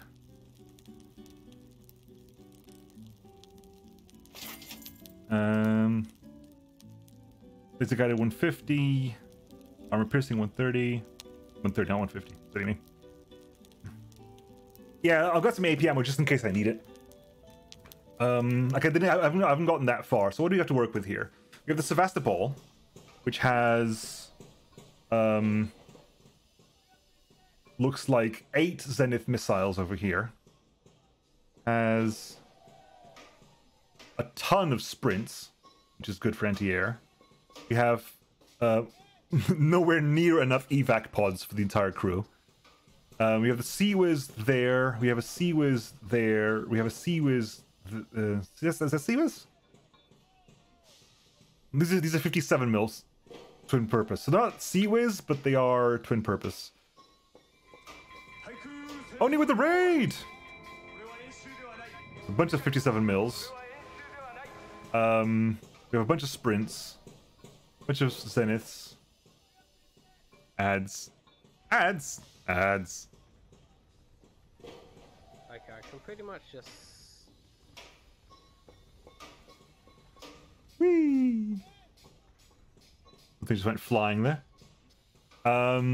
Also the 2 nukes. We have 2 KH-15Ns. Holy fucky! What an ending. What an ending.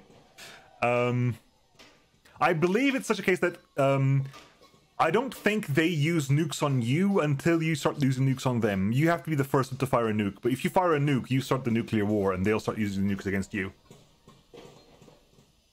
So let's not fire nukes. The Gladiator, we've known the Gladiator before. There's Gladiator, new design of the Gladiator, so he actually got free missiles. How is game? Game is good so far. Game looks really cool. How is?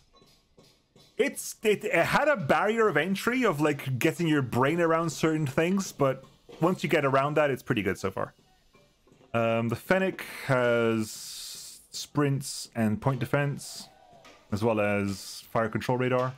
The Skylark has no weapons, I believe, but it basically has E-Lint and a huge tanker. The Lightning is running 100 mil cannons there. No missiles. No missiles? No missiles. And the Rook is running a single Sea-Wiz and 4 bombs, it looks like. 4,000 kilogram bombs. 1 ton. 1 ton fuel air bombs. Jesus. Now, it says high explosive. It says FAB. I'm going to believe it says fuel air bomb. 80 viewers. Hello, everybody. Goddamn. That makes a difference. How's everyone doing? Holy crap. How big is a person compared to these floating tanks? Hang on. The best way to show that is... like... that's the bridge. So if you imagine that section there is about that big, and that sort of, you could probably scale a human to be able to fit in there. So I'm assuming a human is probably the size of that wheel. That little wheel at the end there is probably the size of a human. Oh yeah, size on the left here. So it is. This is 133 meters tall to 217 meters across. Sevastopol is 21.7 by 113.3. This is what you have a 6-barreled.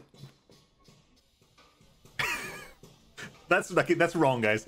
This is not a 185 meter 6-barreled heavy main battery. This thing is not big enough to have a 165 meter barreled battery. That's a 165 centimeter, sure. Not a 185 meter battery. That doesn't work. Sorry. It's millimeter, not centimeter. Millimeter. Hey, Darren. Human is tiny, little puny human. 7 mils over there. 180 mil over there, so that must be 185. As you might be able to tell. No, it's 180 mil. It's just 6 180 mil guns. Holy Never mind. Shit. The height of US destroyer. Yeah, they're massive ships.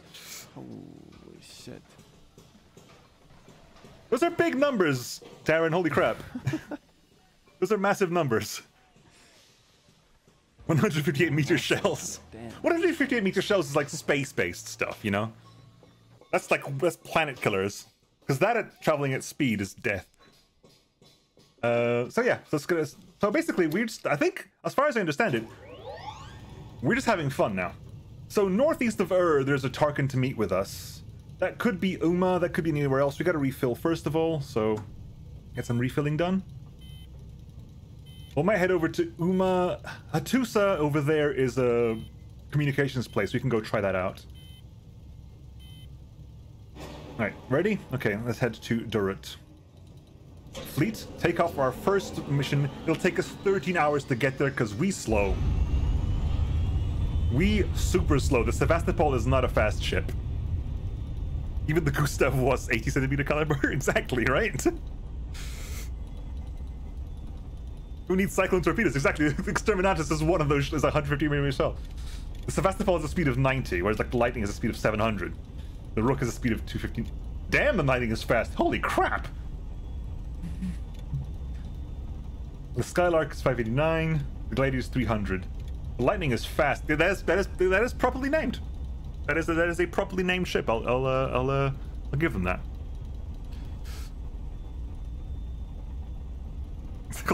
Fair enough. He is not indeed. It's not Lightning for nothing. That is a fast ship. That is a scarily fast ship. Yeah, I'll send a strike group. I'm a bit too far out at the moment. I believe it'll warn you anyway. It'll go like, do you want to send a strike group? We're a bit in danger here. I missed the electric part of his name. Electric Lightning. I'm going to have to speed up because I'm not going to spend hours waiting here.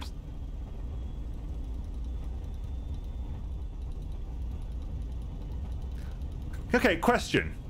What does this red circle actually mean anything, by the way?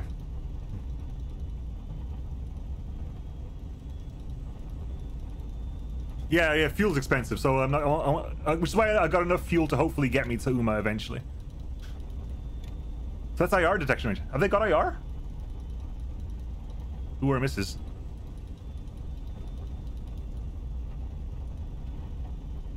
Okay, so this, we're getting closer.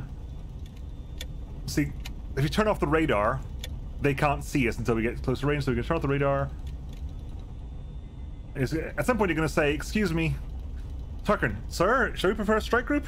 Yes. You want to say hit with everything other than the Sevastopol.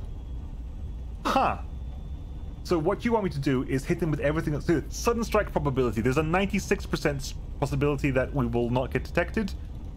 Unfortunately, hang on 1 second.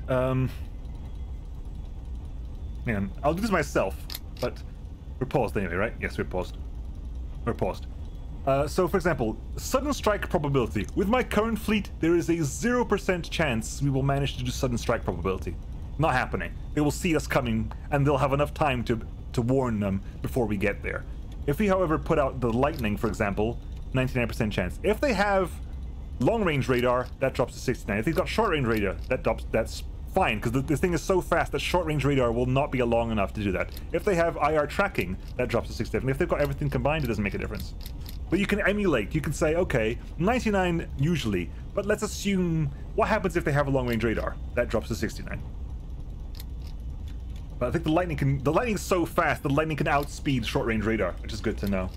We'll take the Gladiator as well. That's not Skylark, Panic. The Rook drops it slightly, because the Rook is actually the slowest ship here. Although if they, we are now so slow that if they have short-range radar, there's no possibility of us succeeding. They haven't got short-range radar, by the way, so don't worry about it. How far can the Gladiator get by itself?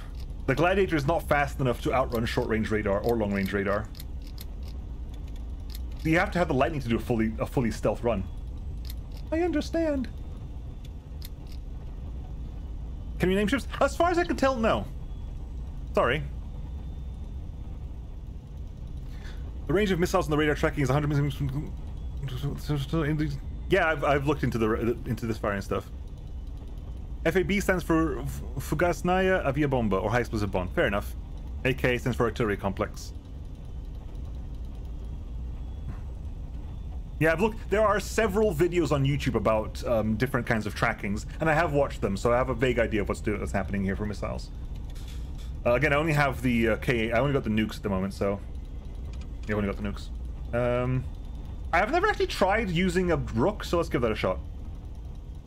Let's send the Lightning and the Rook and see what happens. The missile knows where it is by knowing where it isn't.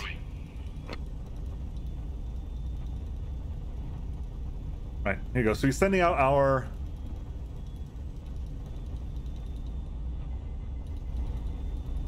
See, now they've been spotted. They're in detection range, but that bar has to disappear before anything happens, and it's not going to. I've never actually used the rooks. Let's try this out. And there's the morale. There's the morale system. Every time you go into battle, they lose morale. If you retry the fight at the end, they lose morale as well.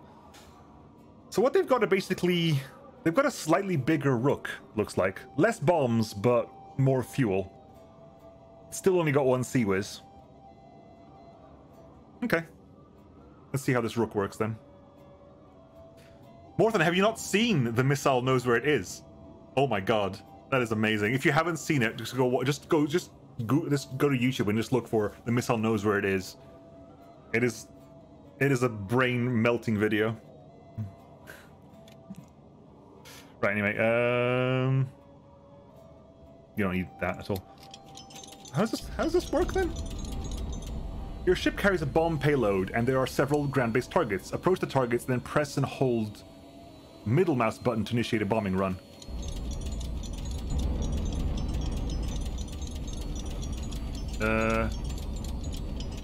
Oh god, that's not good. That didn't work. That didn't work. I've retreated. Accidentally, I've retreated. Damn it. It didn't work.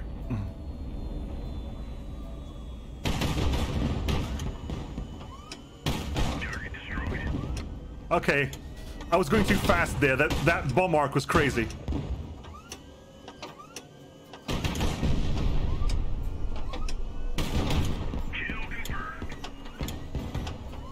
It was mine. It's a fantastic video. So if I hit retry here, we do the fight again, but I lose more morale. So you don't have to do that. Don't worry about it. There could be survivors on the surface, Duke. If you don't save them, people will talk. We could always salvage something valuable, something we could sell in the city, and we could certainly use the money. But we must act quickly. The fire is spreading. It will consume the wreckage before long. And be careful out there, my Duke. Some of the things may be too dangerous. Pause. So pause, right? We're currently paused. So after a fight, you have to, you can do things afterwards, for example, and as things time down, it'll be, like if you don't secure the ammunition, it'll explode, it'll destroy a random object. If we don't secure the fuel tanks, they'll explode, destroy a random object. If we don't search for survivors, we lose more, people don't like us so much because we let people die. So we gotta figure out where to spend our points right now.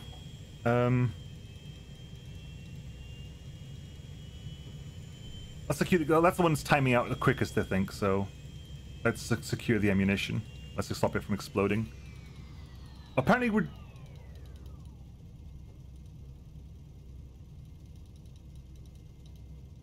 I'm confused what this... Oh, apparently we're... No, never mind. Time is carrying on.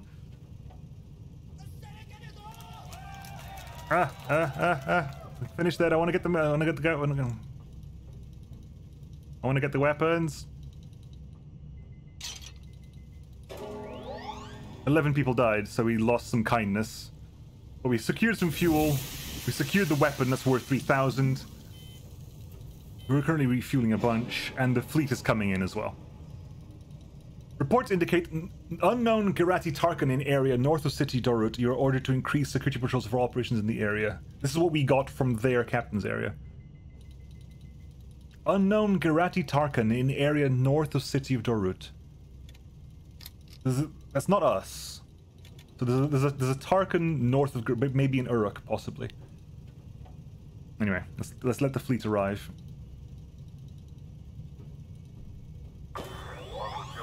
We've joined up. We've joined up. Let's go for a quick land then. The Rook barely took any damage, I think. So the lightning barely took any damage. The Rook didn't take any damage. I think you're fine, right? I'll try to land you anyway, but I think you're totally... Yeah, I think you got damaged so little that you were repaired mid-flight. And because this is a shipyard, the numbers are massive at the bottom. Rook is a bent antenna. Oh, Jesus! Ah! Thankfully, the thing is so bloody light, it breaks on it. Hang on. This is pointless, but I'm gonna do it anyway. Whoa, whoa, whoa, whoa, whoa, whoa, whoa, whoa, whoa, whoa, whoa, whoa, whoa! The camera? Camera? Camera? Camera! I can't just land this. What the hell? Camera! Camera! What the hell are you doing, camera? I'm not touching anything, camera. I'm not touching anything. Jesus Christ. What the hell was that? Completely unnecessary, but it worked anyway. See ya, Pagan. Captain's intel is literally intel. A crowd of people rushes from the city to your ships as soon as you arrive, an elderly doyen in the lead. Amid the screams and wails, he tells you about a military convoy that left the city just the other day. The leader of the escort, may the Almighty curse him for all time, took many people hostage and stole much of the city's riches. The doyen begs you to chase down the armed ship and punish the villains, and he promises you all the city's stolen riches as a reward for saving the hostages. Where did they go? The doyen tells you the villains were headed northeast. He also tells you the escort's call sign, Crow. I'm gonna start writing this stuff down, I think. The camera didn't like this, it was too easy. Yeah, the camera was like, hubris, Nemo! Hubris is your worst failing. Let's write this down. So, Crow, northeast.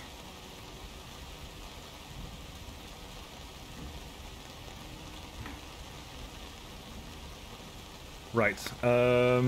Shipworks. That was landing damage. That was totally landing damage.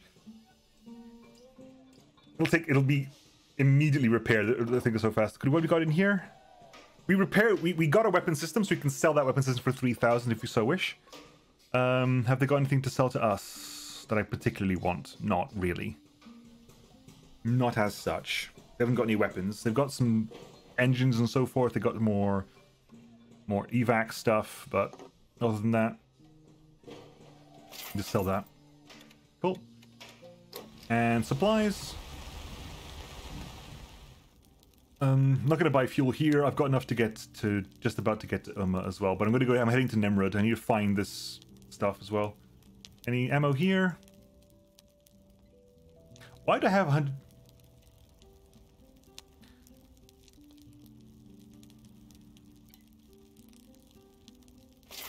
There we go. Sell the ammo I don't need. I must have salvaged that from the weapons later on. Anyway, anklets.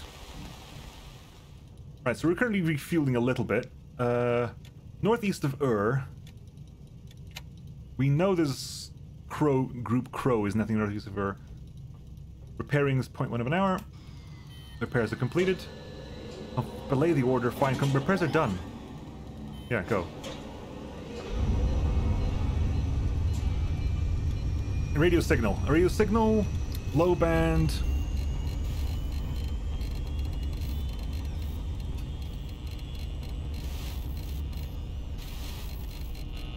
Find it, find it, find it. Okay.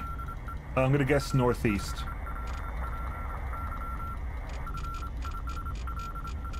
I'm gonna guess northeast because that's the thing we're chasing. We have contact an airborne target. I could use your advice here, Rich. Our radar displays the target as a short, thin line. The target is the center of that line. Okay. Pause right now. Use the pencil to mark the positions on the map. Yeah, sure. I haven't got that time now. I'm gonna find this. Save. Malachite. Expect. Hang on. Can I pause? I'm paused. In something in position 22 degrees, 28, 29 degrees, following the route blank Dorit no passengers Crow. Dorit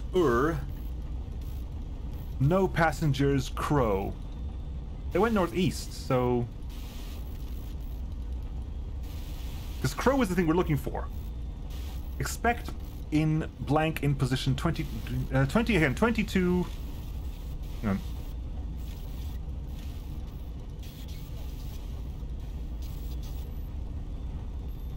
So 22, 28.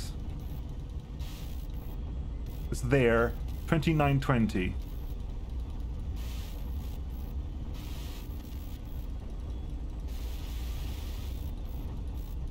There. There's something over there. We did this. We got this, right? Yeah, we got that. So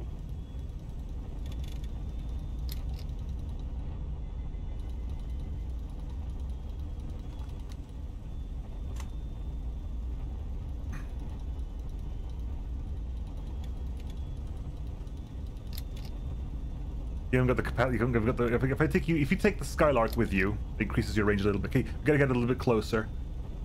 Oh, we got range. Okay, you see there the they're in radar range. They're in radar range. They're in radar range. It's over there, so we see them in radar range. Which means if we're pinging them in radar and they have E-link, they know where we are, roughly. Okay, let's start moving a little bit closer. Attention, new target on the radar. Pause. Rescue hostages. We got them.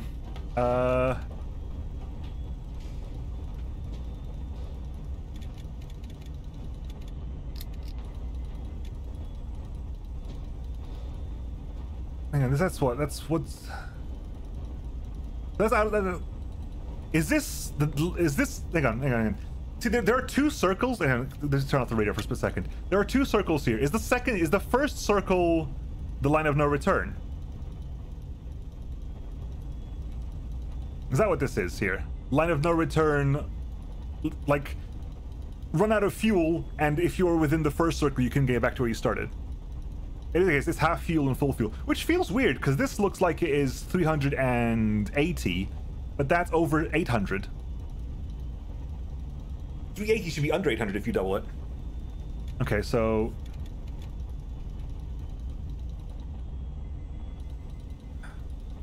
let's take the Skylark as well, and the lightning. Warning, radar emission detected. E-lint reports a hostile radar signal. The E-lint antennas detect enemy radar signals and calculate the approximate bearing to the target. Okay. The radar signal is a telltale sign of a considerably well-armed ship. If we're close enough to detect their radar signal, that means they're close enough to detect ours. Because E-lint actually way outranges radar. I think radar max range is 750 kilometers. E-lint range is double that. Turning around uses some... Good point, yes. Turning around would probably use some fuel. You're not wrong. I'd rather keep our radars quiet for now, Duke. So we can turn our radar off. I did. Oh, I was going to anyway. Oh, you did. You turned it off for us, thanks. So 60? 60? Yeah. 60 degrees. 60 degrees over there. So it's between 30 and 60. I guess you technically are close to 30. Because 60 means it's anywhere between 30 and 60. So 30 and 90. So 30 is about there, 90 is over there, of course. So there's a second fleet? There's a second fleet somewhere over there, I think. E-lint 1, so quite far away. Actually, you haven't got him on E-lint. You've got E-lint, but you haven't got him on E-lint. Radar is off. You haven't got radar. 28 minutes to go, speed 142. Okay, let's start drawing stuff there.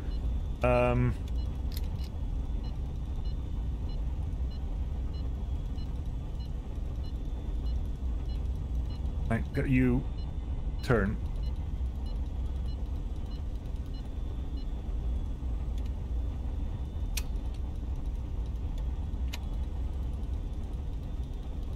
Quick scan.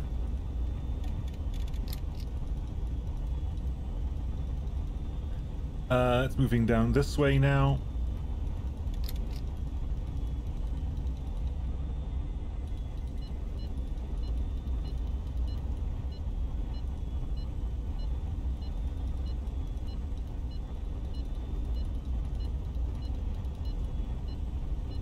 We should be coming in range of them anytime soon. Enemies at the warnings to the presence. The garrison's not looking for us. Before long, the strike groups will change course and head this way, but they have any aircraft carriers, they'll probably send planes first. Transport ships will change course as well, try their best to stay out of danger. Either way, the Grand Duke, the presence is warned. Okay, they spawned us there. Interception speed is going. Let's do what we can.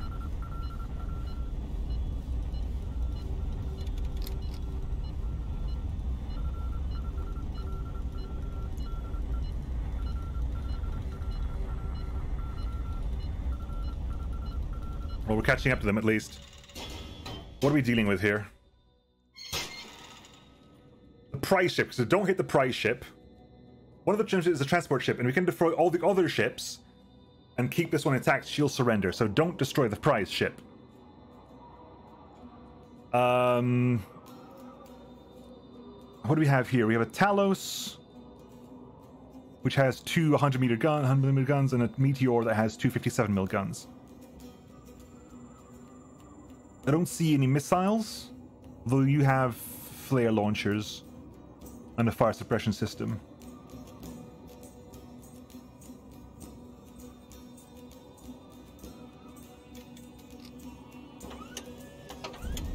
Yeah.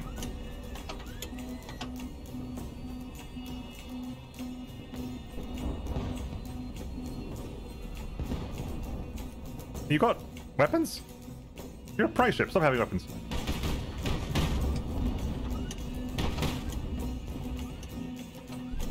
Oh, friendly fire.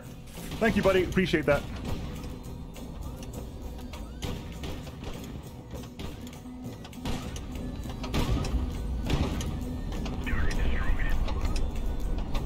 Okay, we just... Okay. Missile away. Kill confirmed. Gotcha, buddy. I'll take a continue. Not too bad.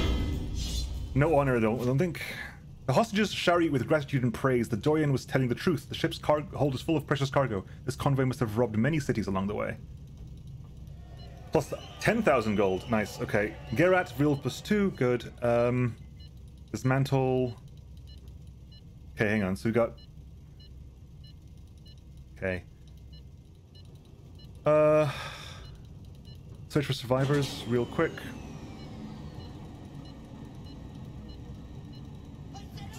Secure the ammo.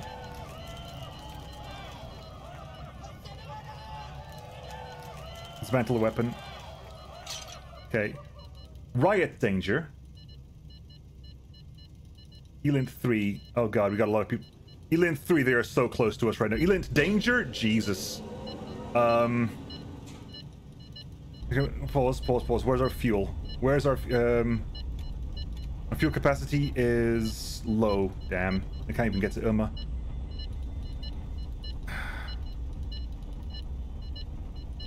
Elint close? Jesus.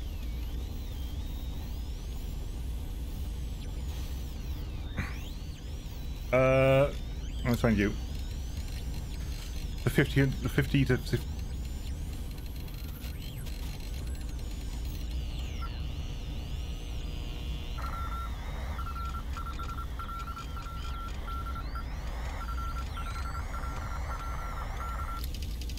Mythos, arrival in 8 hours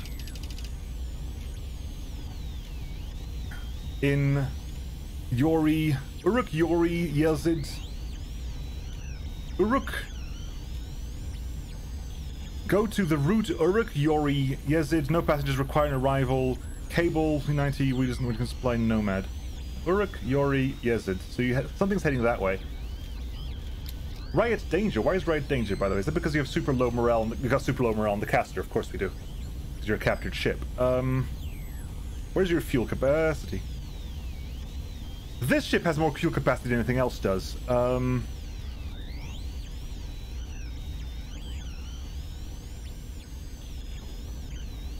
Elint. Okay, go away.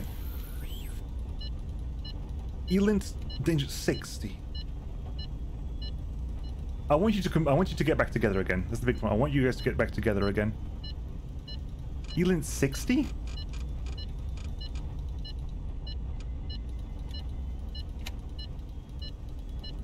There's something very close. There is something very close.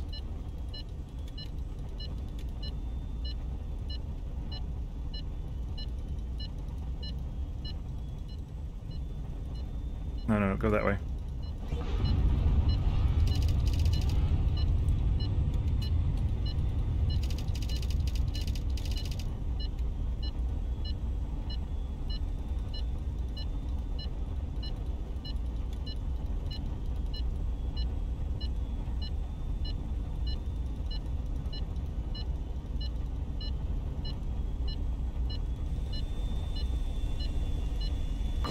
Well, let's go. If we've landed, we don't have enough fuel for Uma. I have to go to Nimrod. Where are they? They're Eland's close up north of us.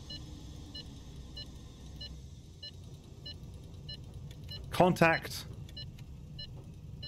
Contact?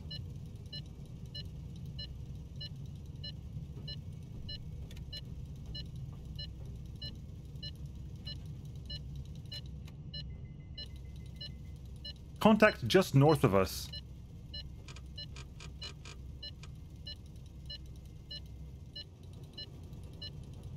Attention. Visual contact. S is strike group. Ah, god damn it. They know we're here.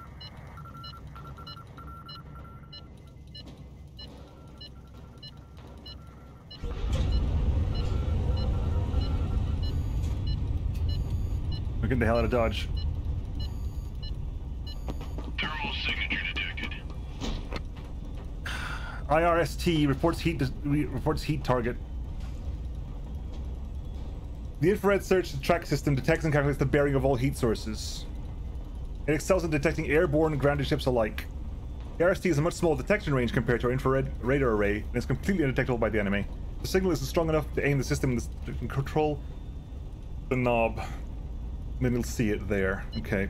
Are we paused? We are paused. We have a slight...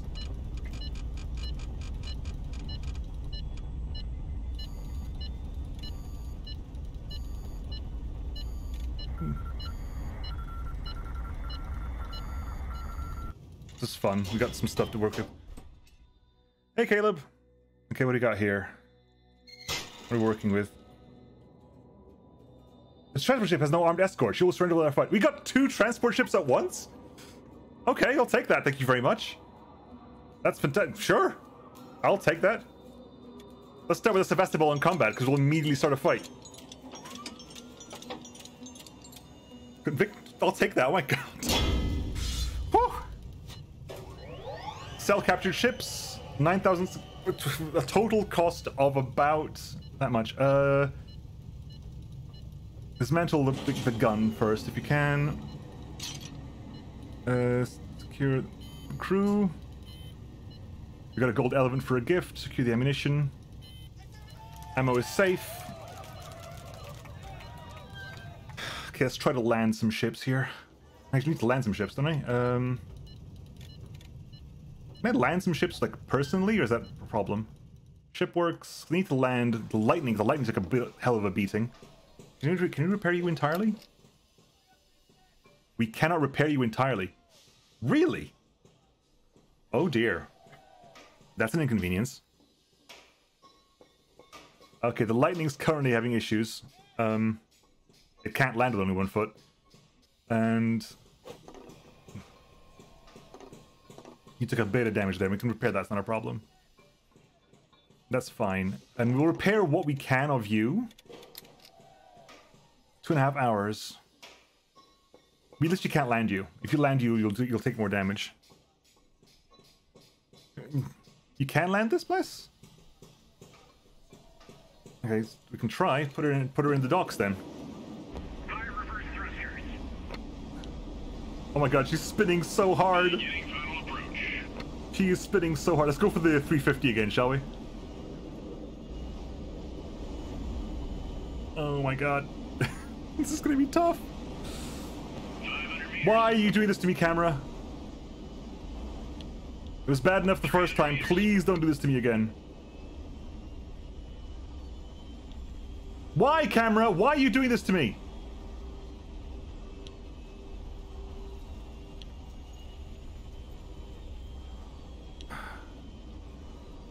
Why, camera? Why?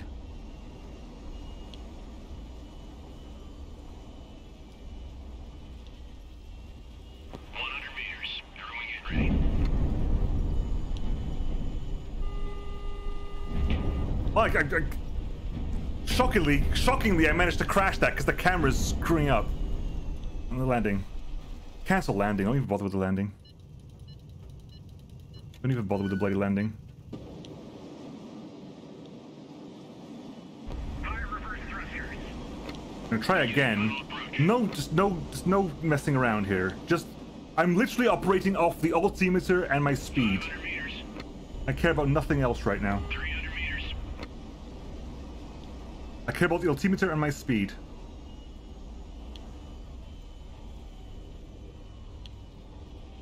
100 meters. Everyone get ready. Touchdown confirmed. Structural damage received. No, I can't afford to do that. Never mind, we have to do it now because I just landed the damn thing. That camera is insane, by the way. Holy crap. This is the latest updated version. Has it updated since then? Has it updated in the last couple of hours? Hang on, just check if there's something messaging on the forums about this, because oh my god, that's crazy.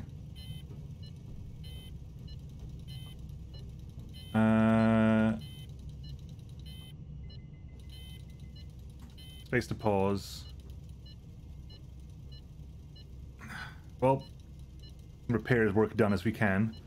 We need to get some fuel as well. Didn't want to buy fuel here, but I guess I've got no real choice. We literally just bought, like, we just did 2 whole ships worth, so we just sold like 20,000 worth of ships. I'll buy some tons of fuel while we're waiting for things to repair anyway.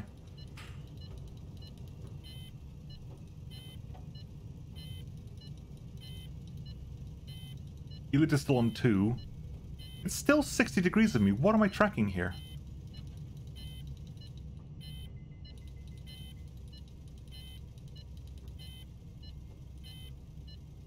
What alarm is being raised here? I mean,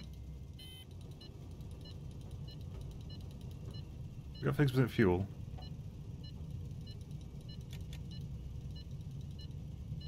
I just delete all that now. It's a strike fleet. I guess we're not going to Nimrod then. I guess we're going to Urgut via Shaili.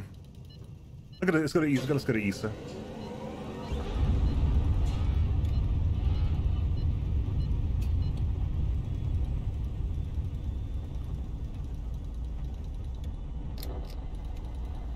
Ask for funds, ask for support, ask for faster repairs. Now we're good, thanks.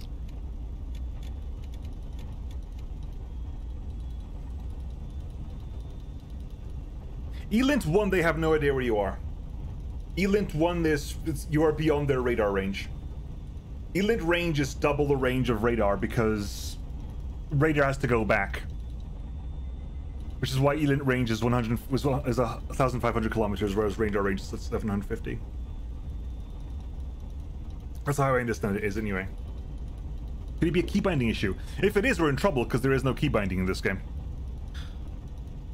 If it lands everything like that, I'm going to be in trouble. Start group, yes please. Don't bother sending the lightning. Lightning's in trouble. I don't bother sending the rook either.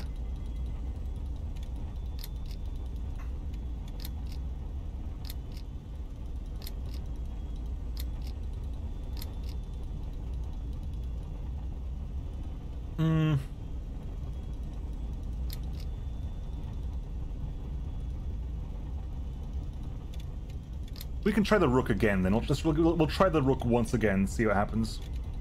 Can afford.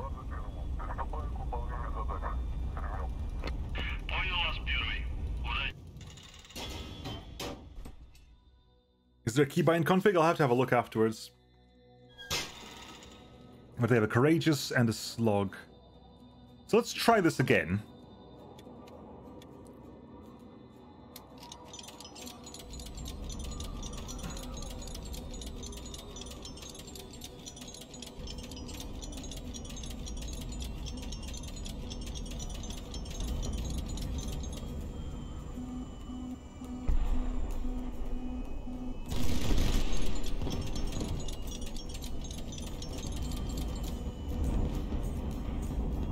They're going to be able to land? Let's have a look if it lands on the target.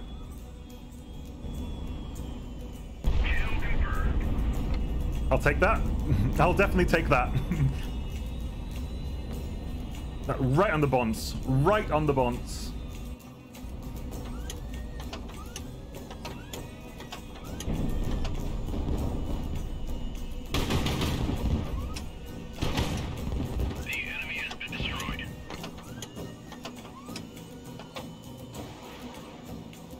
Right in the noggin.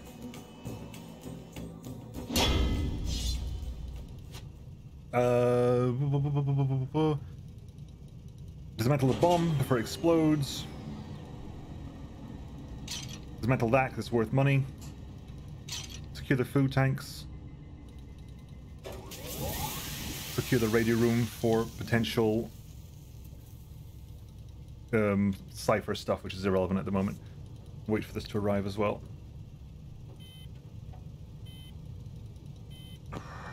Land as a group, please. Just don't bother landing anything right now. The missing firearms. The flagship quartermaster visits you with a report. There are far too many firearms missing on several ships in your squadron. The officers claim that they are lost in battle, but the quartermaster suspects theft. He thinks someone in the squadron has been systematically pilfering firearms.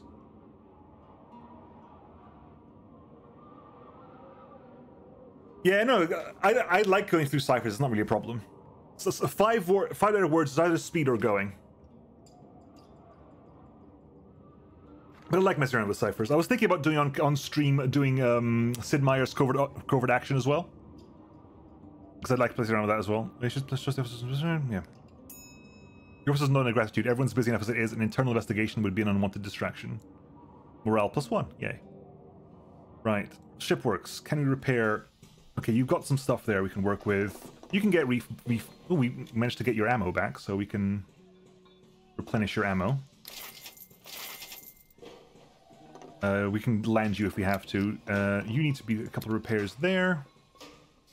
Lightning needs real repairs. I would love to be able to land you. Hang on, can I put? I can't even repair the. Oh, we're still an engine short. Jesus Christ. I'll repair what I can. I'll give you 14.5 hours. I need to land you afterwards. No, I'm gonna repair enough to get. That's good. Got the lot. Grab the whole lot of that. Everything else is full. Fennec is never fired. Sebastopol's fine. We can get anything here? No, we're okay. Fine. Yeah, I need to go to a rare modules town to get an engine for this. Yeah, but this we lost the engine for you. Supplies. Fuel. No, we got enough to get to Orgut. Laser guided 13 mil. No ships use that. I'm gonna keep it for now. The incendiary 37 mil. Don't need that. And it's incendiary 57, incendiary 37, incendiary 100, incendiary 130, aircraft bombs, incendiary 300s, aircraft rockets. You haven't got a carrier, so it's not really relevant at the moment anyway. Grand Duke, we have captured a troposcatter communication station. The justification really hurts that sentence, because the two words are massive. There's a massive space in the middle there. It'll supply us with intel on enemy movements until they realize what's happened. So we have essentially we get 3 currency to spend on this. So let's find a strike group. Let's see if you can find our strike group. Yeah, there's literally a strike group in Nimrod. That was the big problem. There's a strike group in Nimrod. There's a tactical group. What do we find tactical group wise? There's an aircraft carrier group in Nimrith.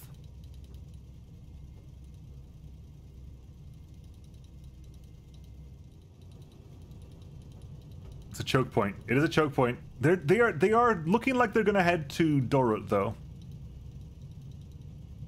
We might be able to sneak around them once they head to Dorut.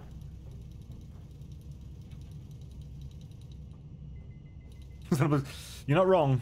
You are not wrong. It is not a bad place to put a strike group. I'm not about to start nuclear war, but if I had some missiles, I'll definitely shoot at them. I don't have any though. So wait for the. So we have enough fuel to get to Urgut, barely. I guess we got 14 hours of repair work to do, so I might as well get started.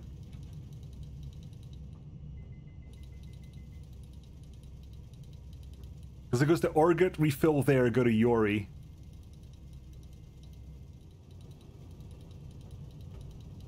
3.5 hours, 2.5 hours, 1 hour. As many repairs as we can done has been done, so head to Urgut.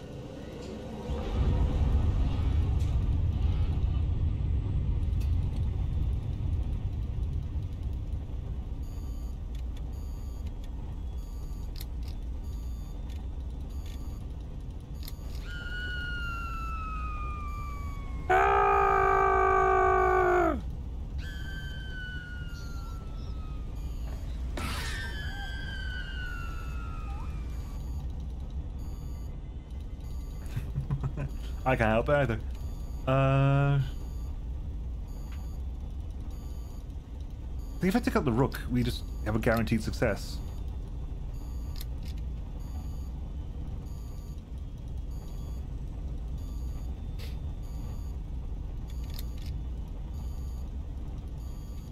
Go.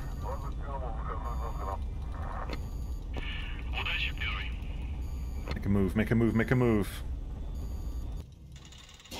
Ooh, that's many fights. Two sloggers and 2 courageous, which means Rook is going to come in, drop some bombs, and leave because the gladiator can fight because they've only got C. Oh, the sloggers are a pain. If I can prioritize the sloggers, it would be good because the sloggers are the ones that are actually technically a threat. The courageous have C-Wiz. Okay, see if we can get the sloggers.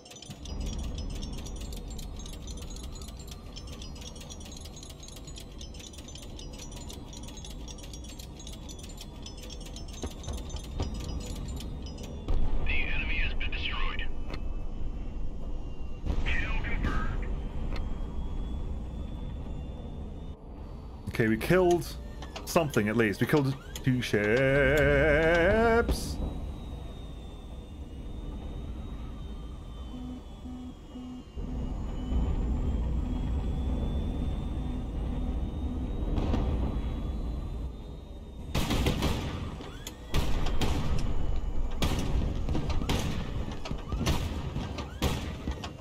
Oh, I killed the 2 ones that weren't sloggers. Legend, Nemo, you killed the 2 ones that weren't the sloggers. The enemy has been destroyed. I want to hit them with my sword. Kill the ones that weren't sloggers, Nemo, you legend.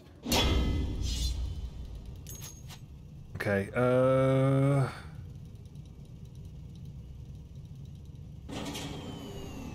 not gonna be. It's gonna be a problem, isn't it? It's gonna blow up. Yeah, blow up. Secure the ammo. Ammo is safe. Let's land let's refuel the fleet as much as possible here. That depends entirely on what's needing done. You still need damages, but other than that, it's a bit of a problem. Rook's not out of bombs, but Elaine garb. The city's doyen approaches you, bowing repeatedly. He presents you with a flowing robe embroidered in gold. Even from afar, you can tell that it's a veritable masterpiece of incredible luxury, made with exceptional skill. One of my father's master tailors made it. Money cannot buy a robe such as this. I wonder how the doyen got his hands on it. Dressing as Gerat royalty will impress the Elames greatly, but the Romani may find it distasteful. Your people are against insulting the Romanis, so we will sell the robe at a profit. Money! Where's that quote came from? Which quote is that, sorry?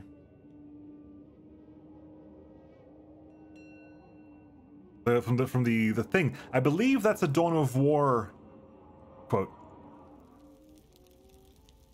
Heal up. That is a Dawn of War Baneblade quote or a Lehman Russ quote? Yeah, fuel here is cheap, holy crap. Fill up fuel to maximum. Lehman Russ, I thought, yeah, figured as much. Supplies, anything else to pick up? Ooh, aircraft, big aircraft bombs. Proximity fuses, pick up some more armor-piercing rounds. We also picked up some 37mm incendiary. Okay, we'll keep all that. That's all fine and dandy. Shipworks are all fine. I'm assuming you haven't got the engine here, have you? Do you? You do have the engine here. My god, you actually have the actually repair you to full. You're fully repaired. We have some spare miss. We can sell this for a bunch of extra weapons money as well. And we can also repair our ships with them if we ever lose the weapons, but we can just repair them as well. Oh, let's keep them. I don't need the money right now, so might as well keep them as weapons. Big metal box, all same to the hive mind.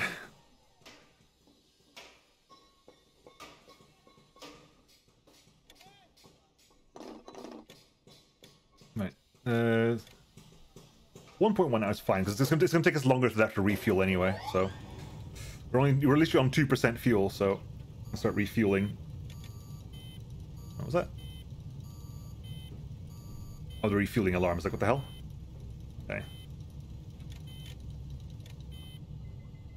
I need to get to us to save, don't I? Or will it auto-save if I quit? Just for we still got about a half an hour left, but I need to know how it works.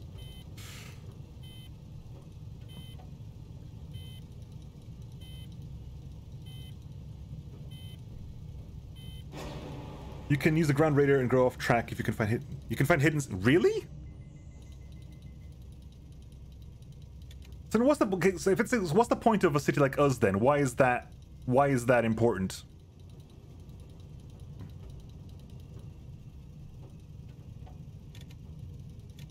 Okay, we are 45 hours ago. So 45 hours ago, I'm assuming they're at Dorat by now.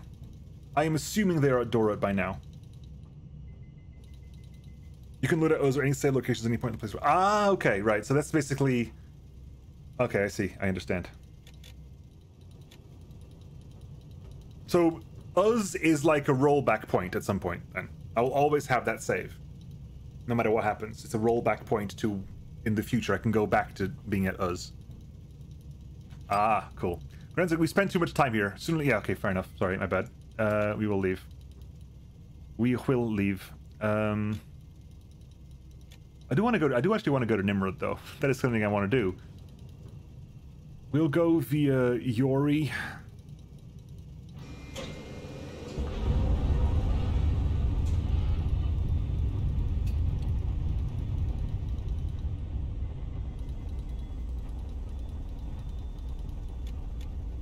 Is the lightning still damaged? Hang on, are you still damaged, lightning? You're still slightly damaged. That is a hecking concern, as they say. Right, we have arrived here. Let's get ourselves a strike group. Rook. 85%. Okay, of course, Rook. Lightning. Gladiator. We just take you solo, Lightning? Do I just take you solo? That's my concern, is I just drive you in solo. Or do I take a 90? If they got any kind of radar, we're screwed. Their radars are all off. They're not expecting us. 91% chance. In case the lightning can't do it by itself. Go.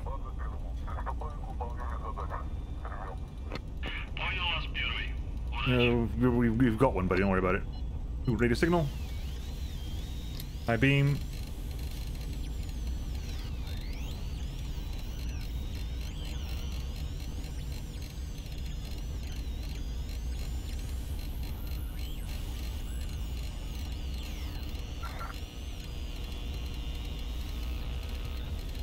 Come on. Wait a minute.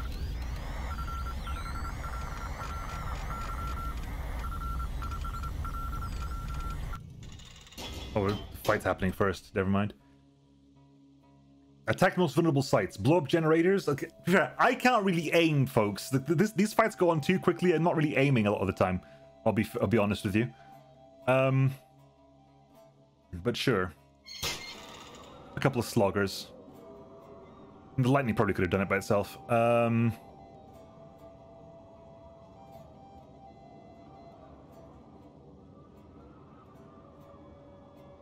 want to test out the proximity fuse.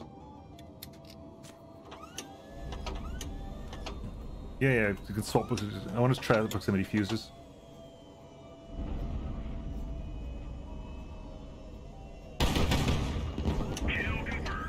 Yeah, they're really... If they're not armored, they're ridiculously strong.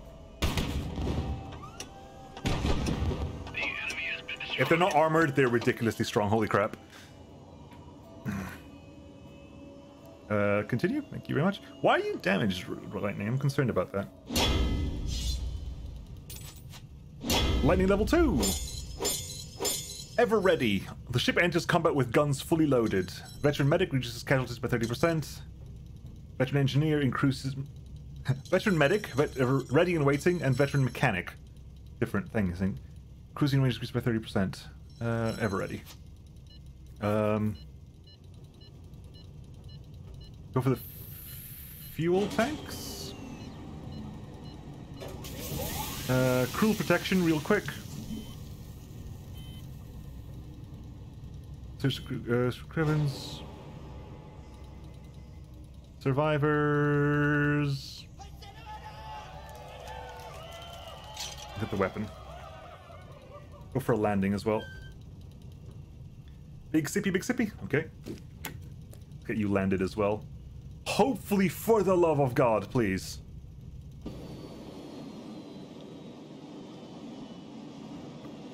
Beginning final approach. Fire reverse thrusters. Hopefully, I don't actually have to hit A or D right now because we literally have 500 meters. no reason to do it. But who knows at this point? 300 meters. I'm gonna get a chance to go to the 16. There's a 30 to the left, actually.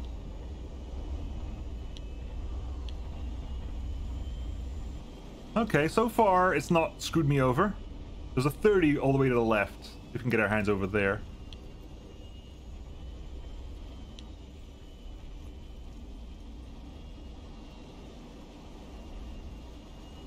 It is down here, right?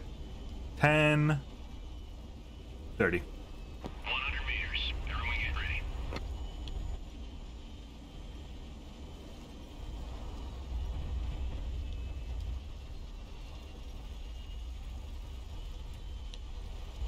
Touchdown confirmed. Landing complete. Cruising range, I assume, is how much further you can get on your fuel, possibly?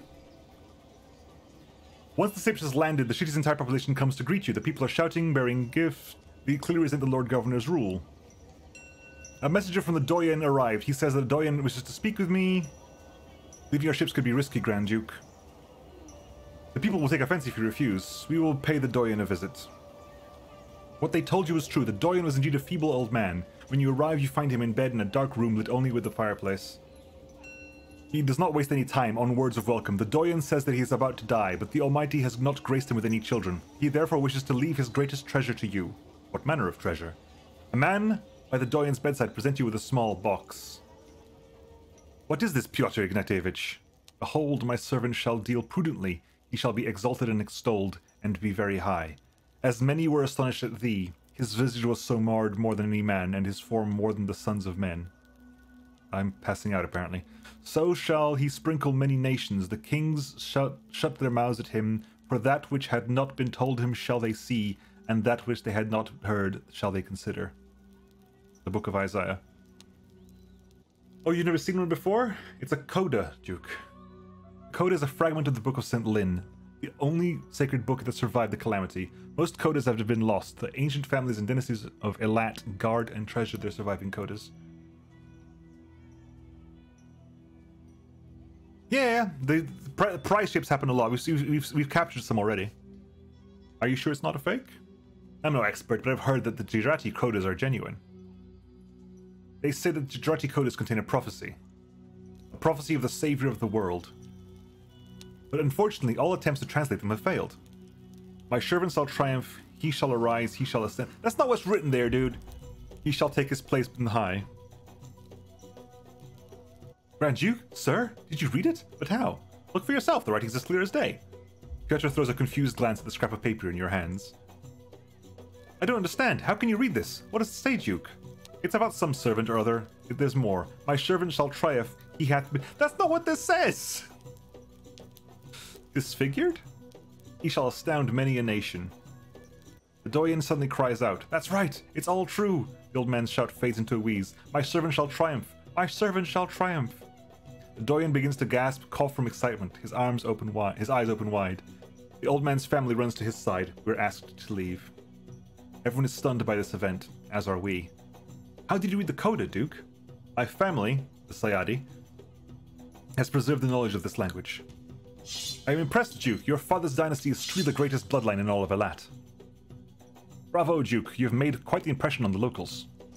And Dowd likes me too. No worries, Dark Fox Chan. Oh yes, hang on. Supplies, first of all. Oh, we're full on fuel because of course we are. This is not the main. This is not the main strike force. I'll get some proximity fuses though. Hells to the yes, please. Those are very helpful. Proximity fuse 130. No shit. Volunteer.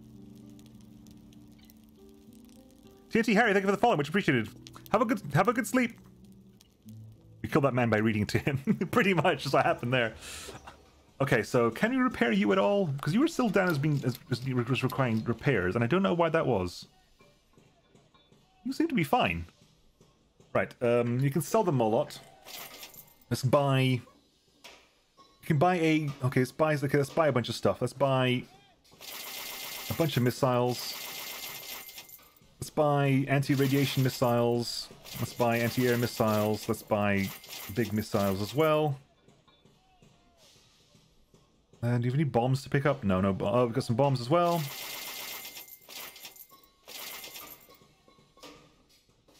Okay, 4 AA-800s, 2 VPs, 4 sprints, 15 zeniths. Kalash 1 is an active protection system designed to defend against against artillery shelling. What? Engine was damaged on that specific craft. But everything's fine. Nothing's damaged. The lightning had taken a lot of damage before, but it should be fine now. Kalash 1. Kalash 1. The flare dispensers as well. Single barrel 180 mil. 2 barrel 180 mil, 130 mil, double 100 mils, loads of rockets, E-lint, fire control radar, IRSTs, proper radar. APS is the slated circle around the ship, by the way. APS, APS, APS, APS, APS, APS, APS, APS. Always pet snakes. I have decided. Always pet snakes. Might as well wait for things to arrive. Active protection only visible in combat. Oh, I see what you mean. Right, that's what that is. Cool, cool, cool, cool, cool, cool, cool. Cheers. Right, so if I just double check, hang on. Let's quickly land with the. Where's the. It works. Because. Active protection systems, because you have like a massive circle that appears like all around you there. Does that seem to is that reflected here at all?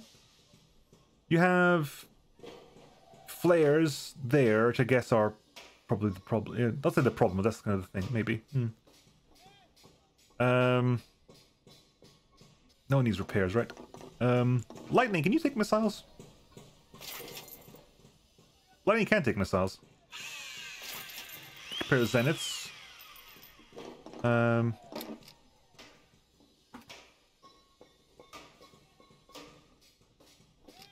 Lightning M. Gladiator. Yeah, Sevastopol, hi. I know you've got a couple of like nukes here, but can we remove the nukes at all possible? Let's remove the nukes from these launch silos because I don't. Is everything fine there, Kill? I don't want there to be nukes. Actually, undo everything here. Let's remove the damn nukes. Don't stop reloading nukes into this stuff, because I'd much rather use, you know, non-lethal weaponry. There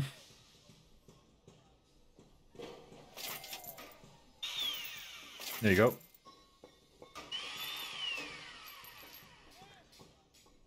Remove them by launching. That is one way of doing it. You're not wrong. Okay, so it's Sevastopol.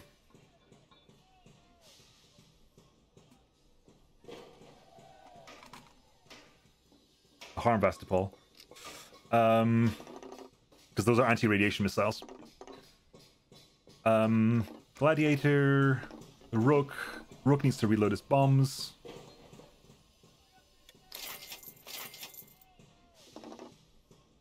The Harvestable needs to land. So does the Rook. Not really. You don't really need to land it. Doesn't that? I'm telling a lie. The Fennec has sprints, but we've got spare sprints. We could drop a lot of the stuff I don't need, like those big guns. We can just sell the big guns. We don't care about the big guns. How much is a nuclear missile? 4,000. A nuclear missile costs as much as a cannon. Really? I thought it would be more expensive than that. Guess not. Buy some more harms then. Some more harms. All the rest of the sprints.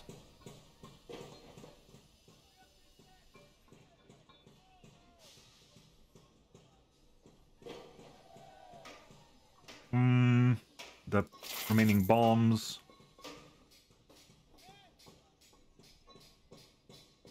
None of weaponry missiles. None of weaponry? Sevastopol. Jim sharing. You want lethal, not radioactive. How can you get the loot that's glowing?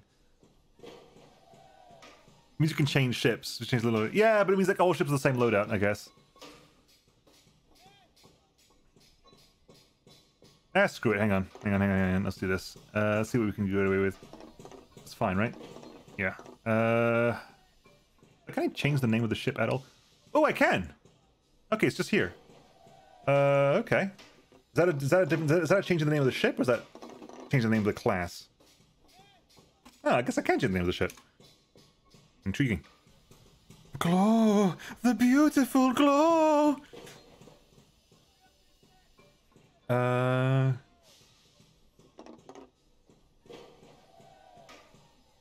don't want to spoil anything, but nukes. You know, I know for a fact that if you start using nukes, the enemy goes like, "Oh, you're using nukes. We're using nukes." Basically, you start the second you have to do the first usage of nukes in the war. But if you do first usage of nukes, they'll quite happily fire nukes right back at you.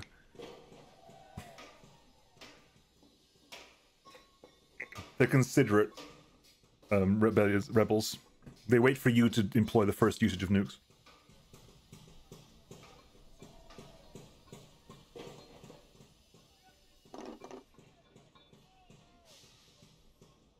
To be fair, I did watch Sinless Moon at the very end of the game, and that did feel like... I think... I didn't watch Sinless Moon finish, but I saw Sinless Moon start the Total War section. At which point they are firing nukes at you. I can only assume that the negotiations did not go well. I don't think it'd be great from a gameplay perspective, but it would be interesting if there were instances first. Like I said, I think if you don't fire nukes first, they will fire nukes eventually once you take Kiva. Because I think at that point, you enter Total War, all repairs are free, all fuel is free, all ammo is free, just need to win. To be fair, I'm not going to name things. It's going to get too messy to start naming things. I'm sorry, it just takes forever. It takes way too long to start naming things. You know, with all the goodwill in the world, it takes forever to start naming things. Okay, are we loaded? Another volunteer? We're doing repairs, that's what we're doing. Are we reloading or are we not reloading? Fueling. Are we over-fueled? Do we have too much fuel here? We have extra fuel capacity here. We have too much fuel, ironically. Nemo doesn't love us. Some of you. Yeah, I had too much fuel. Let's go sell the extra fuel. Which means we are actually ready to leave as soon as repairs are done. I do want to see if I can get past Nimrod.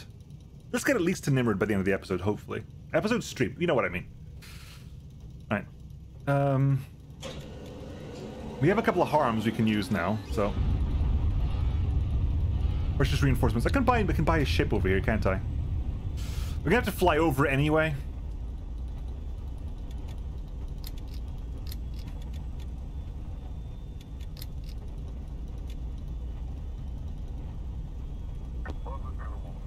Yeah, we've got to make a difference. Oh my god, this looks berserk for a minute. I am enjoying myself. I will tell you no lies, I am definitely enjoying myself. What a courage and a slogger. Again, Slugger is the priority target. Everything else doesn't really make a difference. Proximity fuses, yes, please. Which is this is the courageous? The enemy has been destroyed.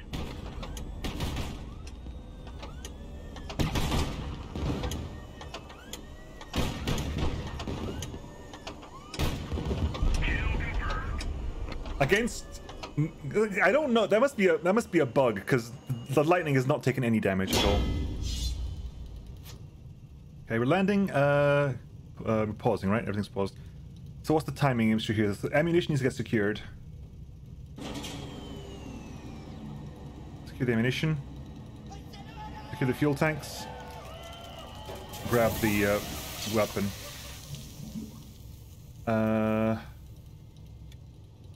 Let's land the Skylark. I don't think I've actually landed the Skylark. High reverse thrusters. Dropping like a rock right now. 500 meters. Can you slot it into the 30? Ooh, can you go into the 60? There's a 60 over there. I like the challenge of trying to stick it into the tightest possible place. Yes, I know what I said. Can you sneak it into the 60?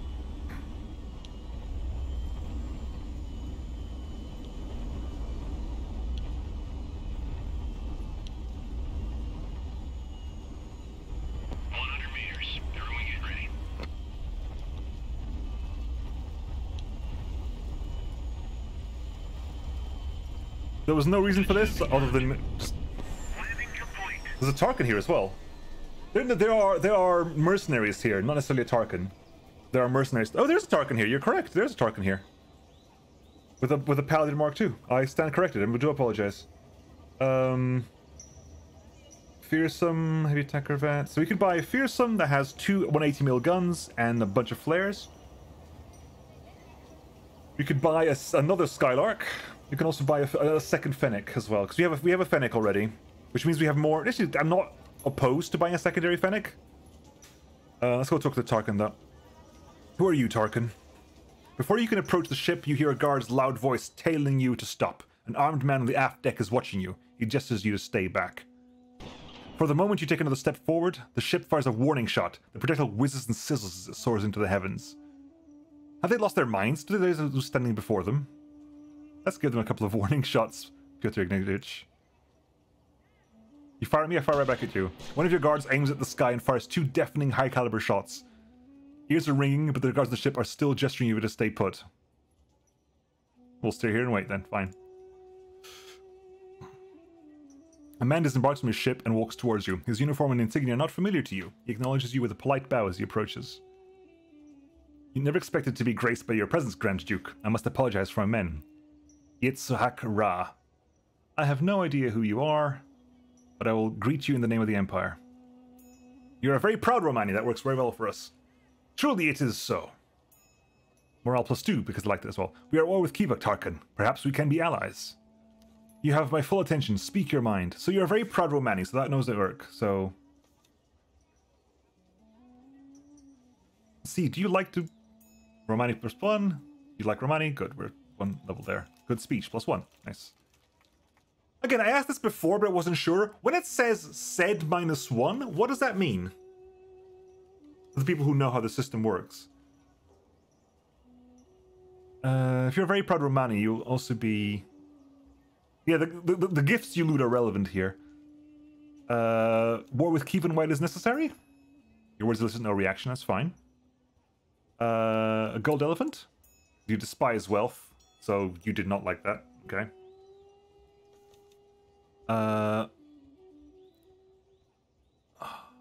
No, that's not good. You're a very proud Romani. You do not want to do that with you.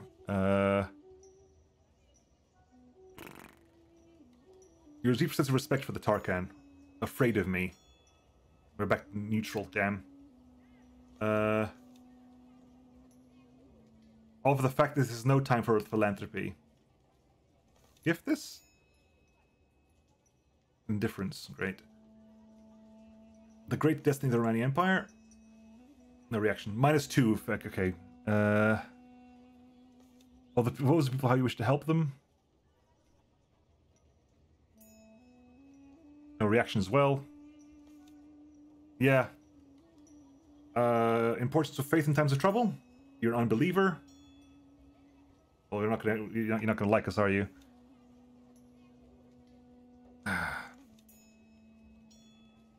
You like Elames as well. Fine. Will you join us? No, you will not. Oh well. Because having none of it. Nope. If we're not going to have your Paladin Mark II, what else can you get out of here? We've got fuel.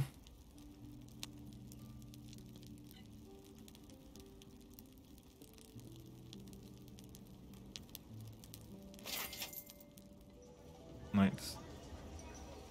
Different Tarkin or same Tarkin? Same Tarkin. That's weird. So this person's got two 180mm guns.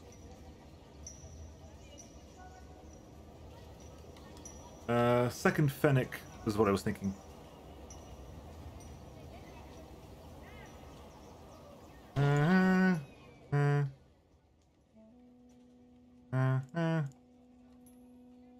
-3. Okay, so we know what he is. Glory to Gerat and welcome. So we know what he likes. He really dislikes us here, but we can go for... Yeah, okay, it's fine. I don't particularly like cheesing this, but Will fear, afraid of me, that works out. Good speech +2. It's a bit, I mean, that's a bit cheap, I think. Very proud Romani. Good speech +3, I think. Word view up, +1 Romani. I didn't know it was possible. I didn't realize it was actually a possibility I could do. Despises wealth.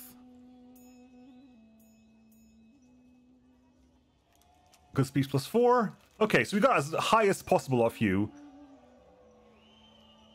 Will you join us? I will join you grandly, Grand Duke. More Tarkans. All Tarkans became outlaws. There's a Tarkan living northwest of here. Thank you. I got the Paladin Mark II.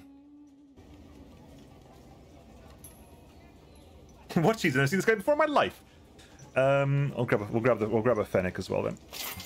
Fennec, and can we grab a... Actually, how much money do we have left? We'll grab a Skylark as well. Let's go to Shipworks. We have a Paladin Mark II, which basically has... It's basically a missile boat as far as I can tell, right? You get the 180mm twin caliber gun, some Sea Whiz weapons just to back it up, a bunch of armor, and a ton of missiles, like 8 missiles as well. Attack frigate, basically, yeah. You have less guns than the Gladiator, but a bunch of missiles and like bigger guns. You can sell them a lot. And I guess we wait for the fleet to arrive. I love the shadow, by the way. That was a really cool shadow, by the way. Okay, the fleet is there. We have the whole fleet. We're currently refueling a bit.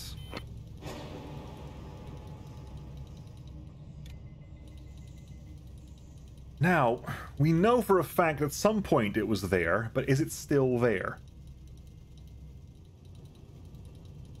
Do I try to get to us?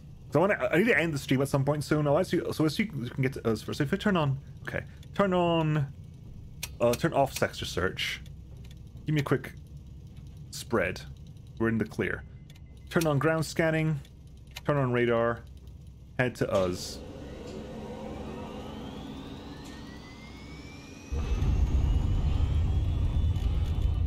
So you say you can find hidden towns with ground radar? Warning, radar emission detected. Yeah, it's we got Elin to worry about right now. It's still there. The task force is still there. Yeah, it's right below us. We're moving away from it, though. It's pretty much right. The task force is still there.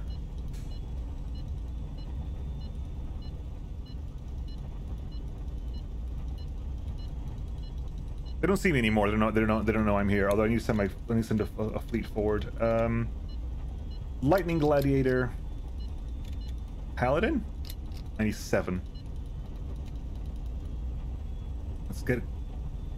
Let's take the Skull Arc as well. There you go.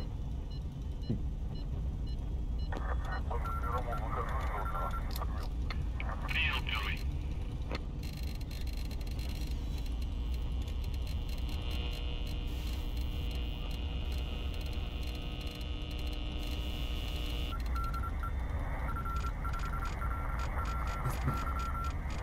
Yes, it's the same fleet. Is it the same fleet? No, it's the same fleet.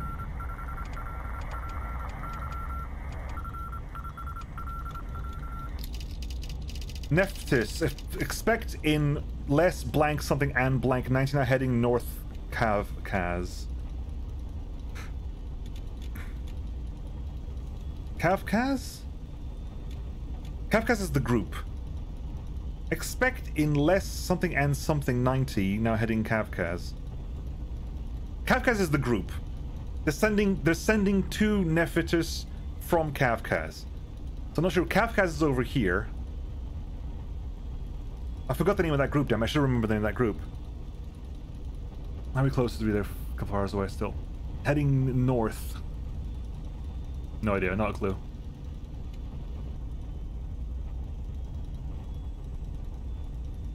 Are those blanks always there, or did I screw up somewhere in the stuff?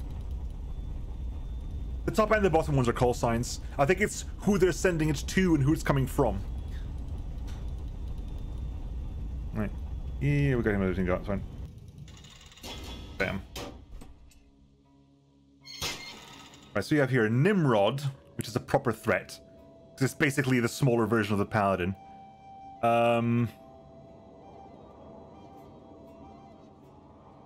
I think the lightning can probably take this. We'll go with the lightning first. Take out the slugger. The fact that that gun is there is just lazy. That gun should not be there.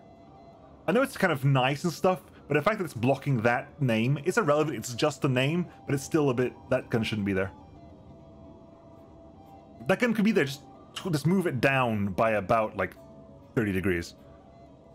The blanks depends on how long it takes to go. Ah, okay. Cool, cool, cool. So it was technically me screwing up a bit there. Okay, we'll go with you. We'll bring the Paladin in second. See if the Paladin can deal with the Nimrod. The Nimrod has missiles as well, but the Paladin has got point defense. So we'll go with again. If you have point defense, we've got proximity fuse. We can take out the missiles if we have to as well. Right. If you can find the damn things.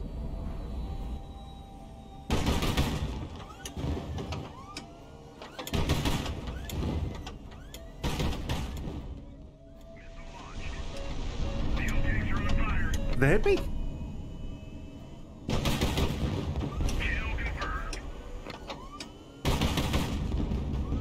Oh, you've got proximity charges. Sneaky son of a. You got proximity charges.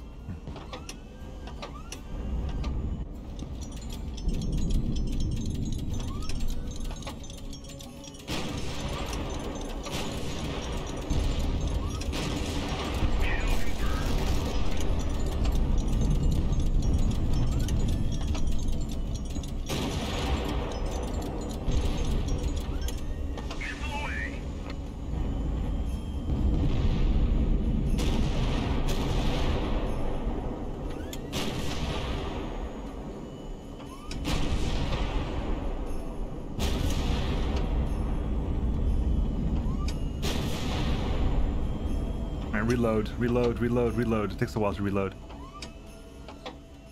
Your fire is currently killing you, so. Oh wait.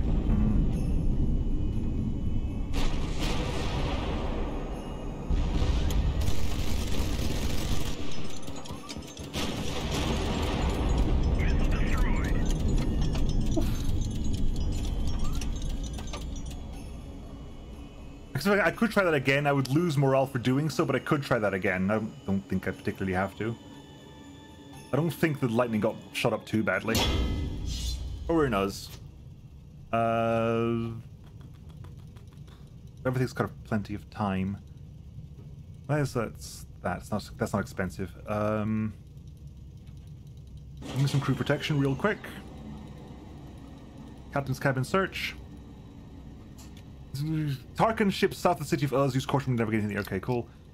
Give me fuel tanks. Give me ammo. Give me radio room.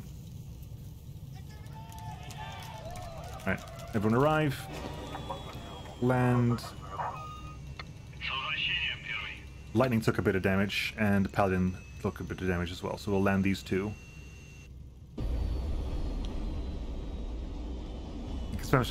Ah, good point!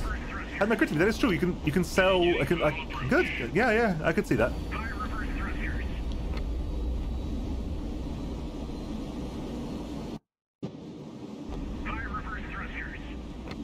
Does this thing die in mid-flight? Beginning final approach.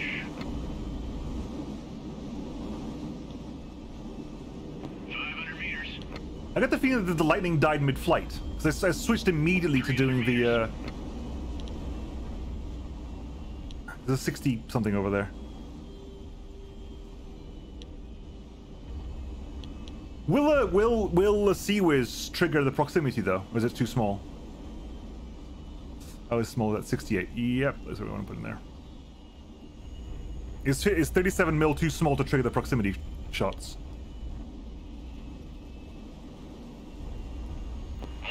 Sea Whiz does. Okay, cool. Touchdown confirmed. Ooh, messy, but it worked. Slow down. We'll go for the 16, I think. You aren't that badly damaged. 16 is also really easy to take you in. 500 meters. 300 meters. Also slow down. 100 meters. Everyone get ready. Why is that 32 Touchdown confirmed. for a split second? Why was that 32 for a split second? Good work, everyone.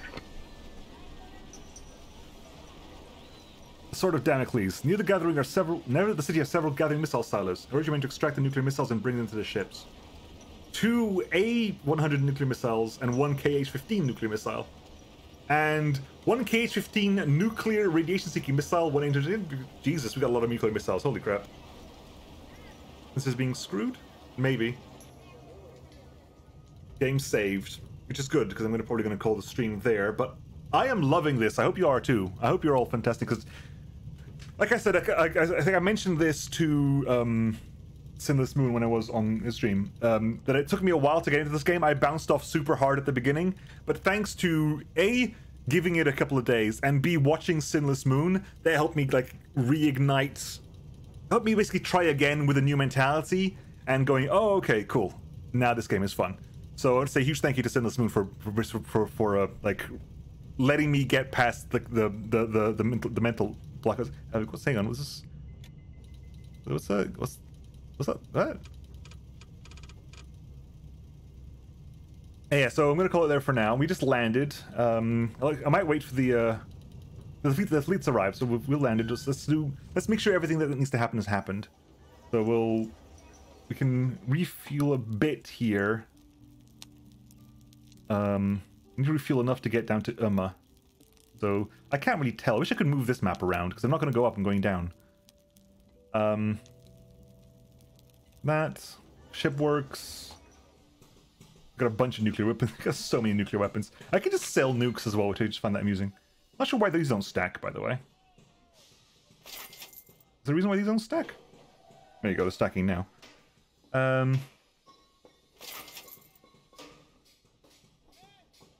Sell that one.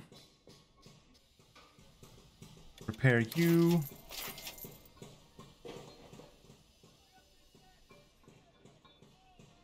Oh no, what a horrible thing I've done. Shame, shame. I need some money, but I don't need money urgently. Repair to Lightning M standards, please. Entire right hand side. We must have taken a missile hit there. I thought for a second it was the proximity shot, but it wasn't the proximity shot. Specifically, the proximity shots were coming from this side. So if you go ahead on this side, it must have been a missile shot on this side.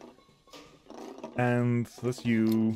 That's fine. The Skylarks are fine. The Paladin is being repaired. The Phoenix never saw combat. The Rook is fully loaded. Okay.